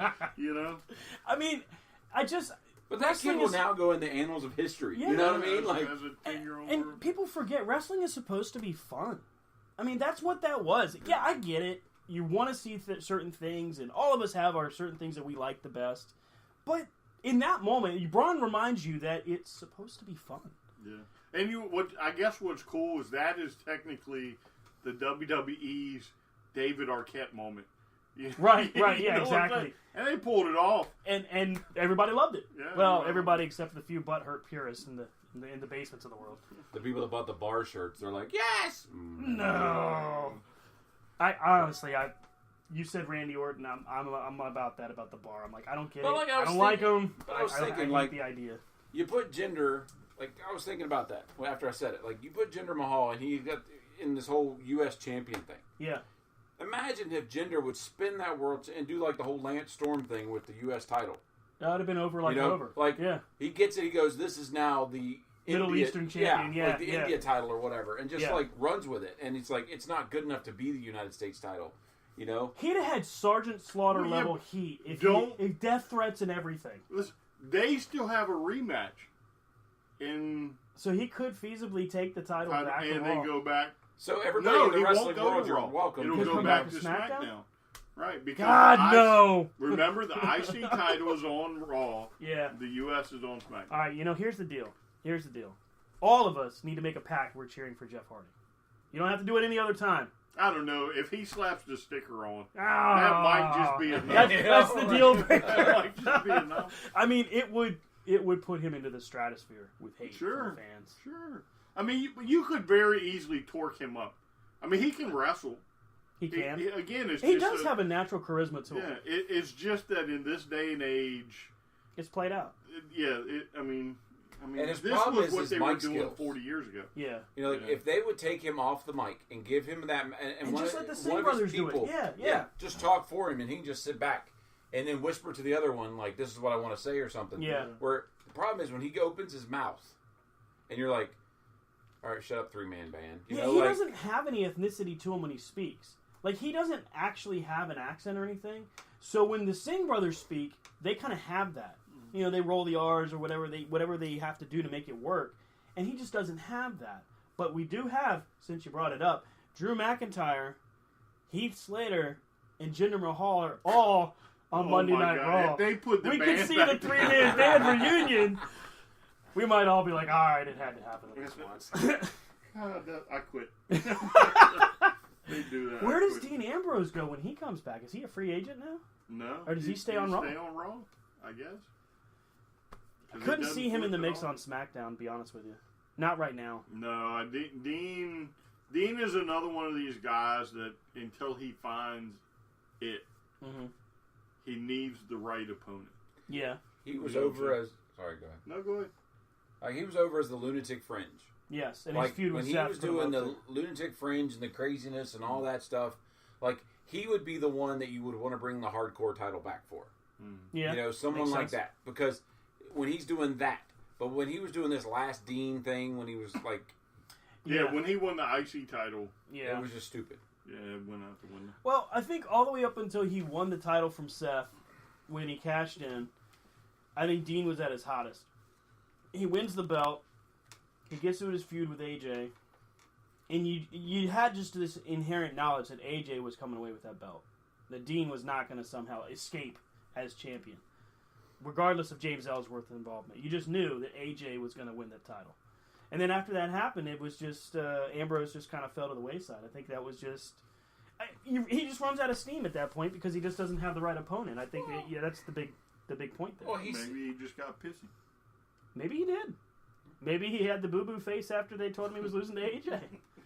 Which, I don't understand that, because losing to AJ is pretty much like winning against AJ. Either way, you're having a great match, and you're standing out at the top of the card. But think how many people have had the belt, and then once they don't have the belt, then it's like, where do you go? Yeah. That's a good point. I mean, look at Seth Rollins. All right? He had the belt, then they went against, and then he did that whole thing with Jason Jordan.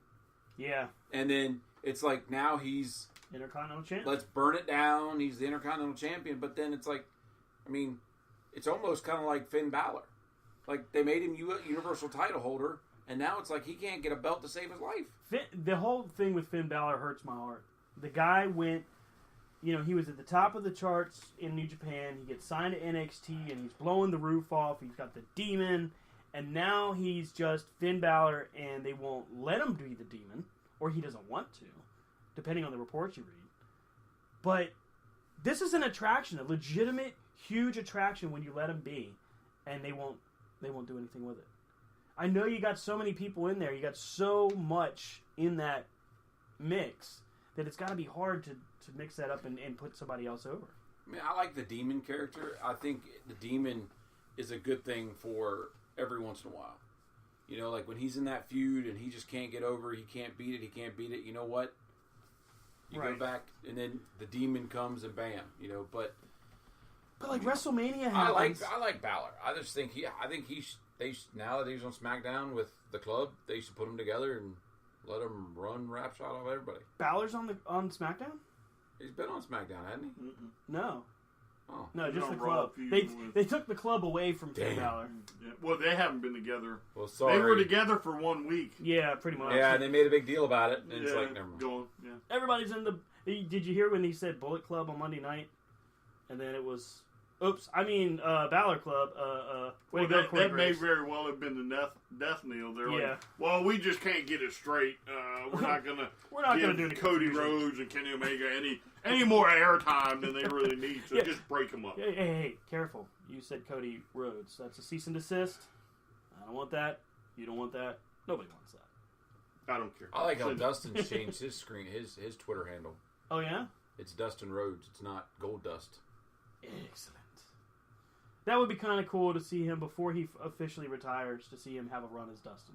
Just, Well, he Dustin. put out a Well, thing only there. if they do it right. yeah. He put a thing out there right after WrestleMania that he wants to be a coach. He wants to have, like, when his Yeah. in-ring's done, he wants to be one of those people that helps develop talent. And I could easily see him doing that. I think that they have enough love for what he's done over the years that they're not going to just tell him goodbye and boot him out the door. I mean, he's one of those that can show you that, yes, when you're up here Mhm. and then you don't do it right, You can fall pretty you far. fall. Yeah. And then, look, he repackaged himself. He took it, he redid it, and he came back.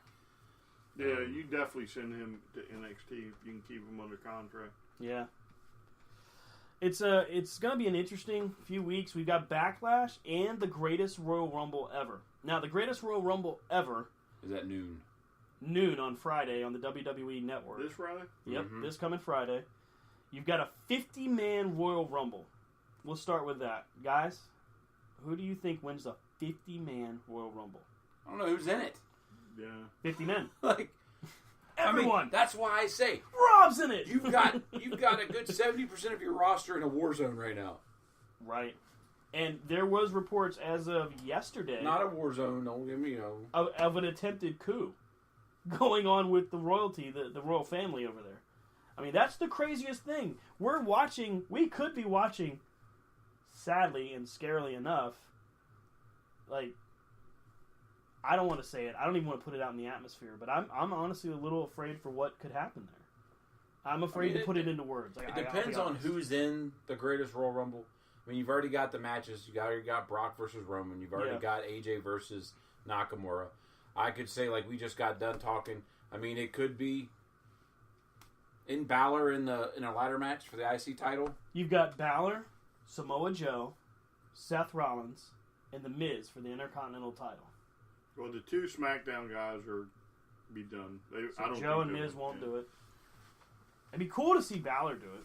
I mean, well, let me tell you about it. So, depends on what title is on first between the IC and the US. Right, and then the other goes, yeah. Right. I got you. So, if the SmackDown guy wins the IC title, then you can count on Jinder winning the US title.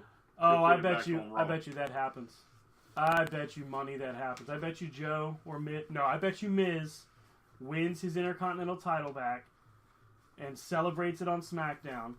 And I bet you Cass is Miz's Heavy. Is Miz's new Miztourage. Yeah. That's actually, yeah. I did hear, for all you fans, the Great Khali has been confirmed to be a participant in the 50-man Royal Rumble. So that means he'll Who's be hyped? there. Who's hyped? Yeah, but that means he'll be there, so then there's a good chance he will You help help Jinder? Jinder. Again. Damn it! Yeah. 50 man. 50. Diesel flip. Yeah, I couldn't even guess until I saw That's the thing, like you say, rundown. Baron Corbin. Yeah, Well, there's it's like- there's the move in the shakeup that nobody cared about. They announce him, quick, boop, Baron Corbin, boop, never mind. And they kept it moving. Well, I think there were probably a few. Because even like Dolph and Oh, yeah. McIntyre. They didn't even hype that at all. Yeah. And that was a huge reaction that McIntyre got Yeah. when he laid waste to Titus Worldwide. I'm not sure what to make of that, by the way. Dolph and Drew. Well, it's just to give Titus somebody to feud with. I mean, I'm excited Wow. to see it. I'm excited to see the 50-man Royal Rumble because I think it'll be fun to watch. It's just Yeah. That's going to be long. At noon, I'm on work, so Yeah, I mean, I won't see it until Friday night as it is. And that, maybe not even Friday night. It's going to be a pretty busy weekend. So, maybe, it's hard to pick. I don't know if we can actually select a winner of that. WWE title match, you got AJ and Shinsuke again in a rematch. I think AJ holds on to it for them to build it for one of their main pay-per-views. Yeah, I mean, this could be some crazy. This could be Tuesday in Texas crap. Yeah. Oh, wow. You know, like, I think Roman will take the title in the cage. I think this is where they get it off of Brock. That would be the dumbest thing ever. And not just because Roman, like, wins it, but it's on a pay-per-view at 12 o'clock in the afternoon. Yeah. Which means that the main event will... To me, you put the Rumble on last. Yeah, definitely. Right? You put it on last. So that means... Because then you use the people for before in the Rumble. Right. Yep. And that would mean that I'm sure Brock and Roman is your main event or semi-main event. So that would probably be going on at the very earliest 2:30, 3 o'clock in the afternoon on a Friday. Who in the hell is going to be watching that? I'm interested to see the numbers for this event. It is a risk. You know who I feel sorry for? The person that's to do travel and logistics on this thing. Can you imagine? Because, like, as I was looking earlier, like, they're still having house shows in the States. And there's some people that are already over there. So it's like, wait a minute. All right, we've got to put them. All right, who's coming in when? Who's going where? What are they, like... And when are they leaving? You know, because some will leave right after their match. Some will leave, like, the next day. Some... Oh, how about the Monday after this? I bet you they're going to be exhausted. Then you got to get all the crap over there. The jet lag alone for these superstars is going to be brutal on Monday. I mean, that might be enough time if they get them home late Saturday. Bless you. If they get them home late Saturday, it might be enough time to rest. Well, I don't see how they do it anyway. Is Monday in another country as well? Let me just look that up real quick. I don't think so. I think it's stateside. It'd be a smart. Then they could do like Germany or something, and it's not that far. Yeah, then you just split it in half. I'll take a quick look here. But like I always think about that too with any of the talent. When you look at like there's like Cody, like one day he's wrestling in Tennessee, the next day he's wrestling in Japan, then he's in England, then he's over here, then he's over there. It's like, dude. No moss grows beneath their feet. That is for sure. They stay on the move. Can I just have your frequent flyer miles? Well, let's see here. We're all going to be taped. Right. They're going to replay the Raw 25 show because we didn't get enough boredom the first time. Or the Superstar Shakeup. Yeah. Maybe switch some of the graphics around. Yeah. Just kidding. Miz is back on Raw. We made it up. We were just playing. You know, I did watch the network the other day, and I watched the 24 thing behind the Raw 25. That was pretty good. And it was interesting to know that, like, the Miz won, and then, like, as he's walking to the back, they're like, you need to go. We need you at the Manhattan Center. Let's go. And they didn't even let him change clothes. Like, April 30, Monday Night Raw. That's the Raw after the greatest Royal Rumble ever. Montreal, Quebec. That's still our time zone. That's Canadian. Really? Canadian. Really? It's Canadian. Really? That's Canada? Yeah, and our Canadian fans have now said, the screw one that person sting. listening in Canada is Thank now you, gone. sir. We appreciate it. Oh, don't you know there? All right. Sorry. Stop. Sorry. Both of you stop. Boot. Stop. See your lips, they turning blue. Now we've lost everybody. Now we've lost all of our, like, northerner fans. So we've got Universal title. You guys are figuring that Roman finally takes it off of Brock? I'm not. Nope. I'm Brian's just saying, sticking to Brock. I'm just saying that how stupid and how much of a, hey, Roman, glad you're the champ. Congratulations. To do it at 2:30, 3 o'clock in the afternoon on a Friday where everybody's But they'll working. just keep telling him. And if not, they're in traffic. So, yeah. And then, hey, maybe they use that as they say, you know what? We thought with you winning the belt, it would generate a certain amount of interest.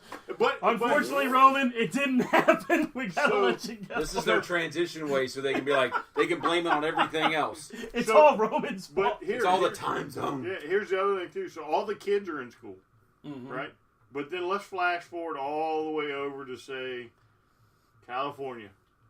So then it would be around noonish. Oh gosh. And then let's go to Japan, which would be around 6 in the morning. So This just doesn't work out for anybody. I don't understand why they're broadcasting it live. I mean, I thought the best thing they could have done is filmed it, and then broadcasted it prime time Friday night. Well, yeah, but either way, it's going to get ruined because you know as well as I do. Once your Twitter starts it's going to be going nuts, and your message boards start tinging, Because nobody can mind their own damn business. Well, and you know the guys and gals in the corner to corner chat are going to be going, "Oh wow, this happened! Oh wow, this happened!" Yeah, so I mean, it's going to happen. It's our chat. Don't make fun. Yeah, I'm not making fun. I'm just saying it's going to happen. I would do it too. But that's why I say that this is where they're going to put the belt on Roman because no one's going to care. So then he could show up on Monday in Canada and be like, "I did it. I told you I was going to do it. I slayed the beast finally. Nobody watched it. Nobody cared. It's available for $9.99. Here's $10. Yeah. Celebrate my victory." And then he will promptly lose it to Samoa Joe. To Samoa Joe or somebody else. Joe's on SmackDown. Yeah. So what happens with that? Is it? That feud's done. Does that like basically telegraph that Roman? It's done until next Roman year's wins? WrestleMania. So Roman and Samoa Joe at next year's Mania. If you can't telegraph something, there it is. Somebody's got to win the Rumble. Somebody's got to be a Well, then Money in that the makes Bank sense. winner. If you take the IC title off of Seth Rollins, Yep. take the IC title off of Seth Rollins, you have him and Roman in a feud. Yep. And then you take the Universal title and put it on Seth Rollins, and then you could have Balor versus Rollins, which would be money. That would definitely be money. Battle of the horribly looking sling blade clotheslines. Stop that crap. It looks awful. I don't think he gets that far. I think Brock wins Battle it of the back. curb stops. Well, every time he hits that curb stomp, I'm thinking Concussion City. I mean, Miz takes that curb stomp like he's dying. He just takes it like death. You just see his whole body flail out there, and it's just... And see, I thought the Miz would have been gone. You know what I mean? Like his wife gave birth. Yeah. I was like, I figured this is prime time. He lost the IC title, so it's like, let him go. Let him go home for a little while. Oh, wow. This just in. Pentagon Jr. is the new Impact champion. Oh! That's pretty awesome. Yeah. Damn. Because I don't know if that's ever happened. That he beat Austin Aries. Yes. I bet that match and is Lucha has the Impact title. Wow. I'm in. I'm on board. I'm excited about this change. That's crazy. Cero Medios. I mean, I don't know. I don't know. I can't do the thing, but that's got to be a hell of a matchup. I mean, that almost harkens back to the NWA days. Yeah. When you were all under the NWA umbrella, but you had the different federations, and like Kerry beat Flair. Damn. I mean, and that's what kind of like Matt Hardy was doing before he went back to WWE, and he had his following with TNA. Like they went around and got all the belts, and I thought that was cool. That's what brought my interest in. And then it's like, Austin Aries is kind of doing the same when he took the belt pictures, collector. When he took the pictures of all his belts. Like I hope they'll all fit. Wow. But he's still the Impact Grand Champion. Yep, he's still got that title. Maybe he'll get a tag partner and become tag champ now. Greatest wrestler that ever lived. Greatest man that ever lived. Well, they just do what they did for Bobby Roode, is make another belt. King of the Mountain champ. Woo! Oh, we lost that? All right, now you're the Red Rover champion. All right, send Bobby over. So we got 5 minutes. 5 minutes. Now let us do our due diligence. Yes, sir. Let's revisit next Saturday. That's right, April 28th at the Hoops Academy in Ashland, Virginia, UCW. We have got an action-packed event. Hold on. Calm down. All right. We have got an action-packed event for... Shut it. Oh, okay. Let's take... Stan, you take one match that you're looking forward to. Oh, easily Casey Carlisle, Avery Rose. First off, last time we saw Casey Carlisle, she took part in the match of the year for UCW for the Women's Championship. She has an opportunity once again to become the Women's Champion for UCW. She's taking on a young up-and-comer. God dang it. Should I smack you? Or you want to wait till I know. Saturday? Apparently, I'm just Hey, screwing sir, this all up. have another. I promise I'll get better at this before Saturday. I promise. Lord, I apologize and all that stuff. Maybe I'm not the reason but- our ratings are low. I mean, Avery Rose definitely has her work cut out for her. She's taking on the veteran, Casey Carlisle. I'm looking Veteran, forward yeah. to this matchup. She is a veteran. Definitely. That's the matchup I'm looking forward to. I mean, we've got a lot to look forward You to. notice you didn't say anything involving KR or Humphrey. Oh, they I threatened to wouldn't stretcher expect me. him to. There's some stretchering going on, and I'm the one that's going to pay the I price for wouldn't it, expect apparently. him to. Rob?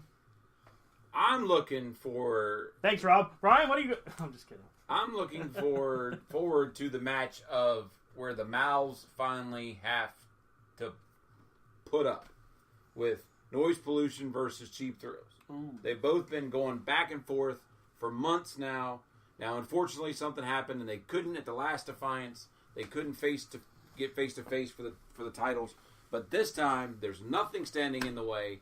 Cheap Thrills will face Noise Pollution, and finally, we will figure out who is the UCW World Tag Team Champions. Well, I believe that's Noise Pollution right now. So I think we got it figured out. I think we have a champion, but hey, I will say this. Who's the top tag team? Who's the best? I think that's your champs. Is it Cheap Thrills or Noise I Pollution? think it's Rob? your champs. I think Noise Pollution's got black something and green. coming. The black and green? Yeah, The What black if they and wear green black and express? they're not black. Ooh, wow. It's either that or the Pinkies. The Pinkies? The Pinkies. I'm going to tell him you said Pinky Tuscadera from Greece. So clearly Brian is looking forward to a matchup that I guess is not the tag title Or he's match? watching Grease 2 again. Well, listen. I'm Grease kind like of torn here. I'm kind of torn here. My name is Brian. I'm here to say I would love to I'm going say. Noise Pollution all the way. I'd love to say. Why go against the champs? What's Cheap Thrills proving Did yet? they put some money in your What's pocket too? Cheap Thrills proving yet? Noise Pollution is laid waste to everybody. Clearly, Cheap Thrills just hasn't put any money in your pocket. Or else you'd be like, oh, Cheap Thrills is the next tag team champions. Speaking of money. Here it comes. Speaking of money. Gee, I wonder who we're talking about All now. right. So, I would love to say that I'm looking forward to BSI's Open Challenge. Of course you would. I have no earthly idea who is going to sign the contract, so I can't really say I'm looking forward to that. Although, the champ's going to win. So, Wow. moving on. That's confident. I'm going to take Ethan Cross regaining his television championship from the Red Scorpion. Confident words from a man who probably has got both pockets stuffed with Dupont family and BSI money. Taylor's Yes is right. pockets deep. Deep pockets. Deep pockets. His pockets are stuffed full with BS. Listen, Oh, yeah, you got that right. Jeez, oh, it was a fluke. a fluke. Straight up fluke that the Scorpion won. Beat Ethan Cross. Straight fluke. It's not going to happen again. Don't think we'll see any international objects. What are you insinuating? I'm thinking, You death raid. Dude. You heard it from Methuselah himself. They're going to do whatever they can to take care and take out the Red Scorpion. I mean, they're saying they're going to get the He title back. out-wrestled him last time. The only reason he won is because Scorpion used a briefcase. Scorpion didn't use the briefcase. He used the briefcase. He used the He had Scorp it in his KO. hand. He had it in his hand, right? He Didn't he pick it up? Didn't he have it in his hand at one time? No. No. Are you positive? No, Monkey Muffin, he didn't. You can't use it. I just called you that. You can't use it. He's not a champ. Listen. You can't double stamp a rubber stamp. Listen. I don't know what you were watching, but he picked up the briefcase. I think perhaps, again, and I Use a know this has foreign object. happened, I think somehow you got a little bit of Foreign that, object. that baby oil in the eye, and maybe it's Listen, distracting you. History is his story, and right now I'm telling it my way. Yeah, there you go. More like Humphrey's way. I think it's history repeating. Mm. And I think Red Scorpion's going to keep his belt. Nobody asked you. But Nobody asked you. But this is the triple This is threat, my and I'm allowed time. to say what I want to say. My time. It's been bought and paid look, for. you've gone and done it. You've hurt its feelings. My one feeling I had left. My time, bought and paid for. Yeah, we got that right. So, by the highest bidder. hey, Check on eBay for the latest auction of Brian's soul. What do y'all fussing about? I got 2 pockets. One for each of them. One for each of them. I mean, you got to do what you got to do. Got to pay I your got bills. one for each of them. You got a pretty shiny watch? You got a shiny watch? Nope. He got a shiny forehead, though. I mean, dang it. Oh, the death ray speaks. Jeez. Yes, no, yes, no. I mean, you got one manager we can't see, until we look down to the floor. Oh, man, and you got another I'm one that's so so old, I'm waiting for him to pop a hip I'm before he gets to the so ring.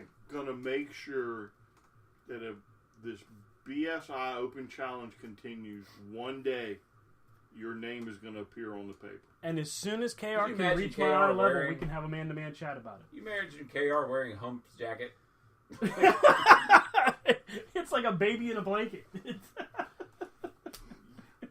It's Jacket like- on a pole match.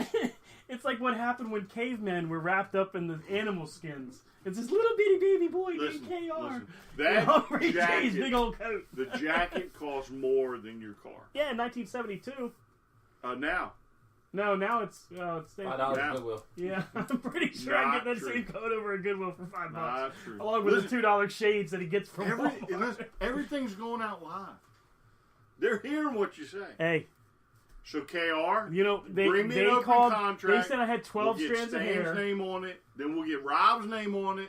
Hey, And that's what you want. they fired the first shots, Well, I can say this: Rob does not have a Virginia professional wrestler's license, so and there's a I don't think- no contact clause in my I don't contract. think it so matters. I don't think it matters. They don't have the money. They don't have the money. Maybe they have the money for your soul, but they don't have the money to pay my lawyers. Just saying. What lawyers? All of them. your lawyer's working at the drive-through McDonald's. All of them. All of them! I Cease love and when, desist. I love Cease when and you two vultures turn on each other. You're going down. I just don't ever pick a side. That's the thing. I think that it is safe to assume that UCW Defiance is going to be an action-packed event, exciting event at the Hoops Academy. Hey, bring some shoes, get a hot dog. Nothing wrong with that. Help out. Yeah, help out People the that need kids. it. They definitely do. And don't forget the other stars that are going to be in action: MC123, Wes Yes, sir. Rogers. The returning juggernaut. Yes. Yep. And you've got Pork Chop going to be there. Yep, we're going to see Pork Chop Johnson. He's going to be in attendance. We have so many awesome superstars that will be at this event with Cheap Thrills, Matt Sex Sells, Jimmy Flame taking on Noise Pollution, Mad Max, and Relentless Rock Richards. Going to be a great tag team championship matchup. And then we have Don't forget the returning Jake Hollister. Jake, the pretty boy himself, Jake Hollister.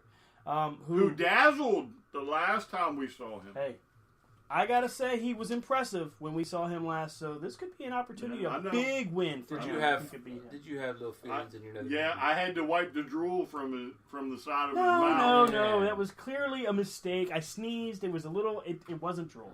I mean, I don't know what you're talking about. He's got a man crush on old I Jake. don't have. No, there's Old no Jakey bromances boy. in this show. Okay. Daggone it. Remember to go to. Oh, wait. Tune them up. Tune them up. Let's hear it. It's Golden Pipes Day. Don't interrupt. Come on. Let's go. Come on. Tune 'em up. UCWForever.com, Eventbrite.com, keyword UCW Defiance. Tickets available at the door, but do not wait to get them at the door. Get them before you get there because you do not want to miss out. No, you did it too fast. Do it again. One more time. Slow it down and bring it down. back. Slow it down. It enticed it. Sell it. Mesmerized it. You need Make to us go. believe. You need to go to Eventbrite.com. No, we're not doing cowboy stuff. I mean, what are you? This is not Sell it. Come on. Barry White. You can't say comer. So shut up. That's not what I said. All right, one more time. Would you be serious here? Will you stop? UCWForever.com, Eventbrite.com, keyword UCW Defiance. Tickets available at the door, but don't wait for the door if you want to go because tickets will go fast and you don't want to miss it. Get your seat by getting your ticket. And there you have it. Ashland, Virginia Hoops Academy. Next Saturday. April 28th. April 28th. Bell time, 7:30 p.m. And with that, you can catch Wait. up. Should also mention that noise pollution and cheap thrills are doing a little drive to help out with the shoe drive. So we're not going to divulge it. Let's just say that some of the wrestlers are partaking in this. If you will. If you will. It's late. So with that, be sure to check out the show on Twitter at C2C Radio Show, Corner to Corner on Instagram. You can catch up with UCW at UCWForever.com, at UCWForever on Twitter, Ultimate Championship Wrestling on Facebook as well, and UCW Forever on Instagram. Rob, where do they catch up with you on social media? Waffle House. Oh, That's not social media. And also culturally insensitive. Huh? At Rob Hefner, C2C on the Twitter, Rob Hefner on Facebook. There you go. Well, I can honestly say, though, that you won't catch me outside at, what is it, UPWA show? Yeah, nobody will never, there. ever be seen at a bingo hall. I pass that. W hall. I mean, who wants to go to the sewer that is New Jersey anyway? I pass that trailer park. Jeez. Way to go, Stan. It's a whiskey We kept it here. Minute. Stan's just like, pow, right there. Tell him where I'm at, Stan. Just go on and do it. I know. I'll do this. Brian's in a chair sitting right next to you. If you were to give the United States of America an enema, you'd stick the hose right in New Jersey. Just saying. That's enough. You're done. Brian Taylor can be found at STRCP21 on the Twitter. Brian Taylor on Facebook. Of course, you can catch up with me on Twitter at Stan from Krypton and on Facebook at Stan Grubb.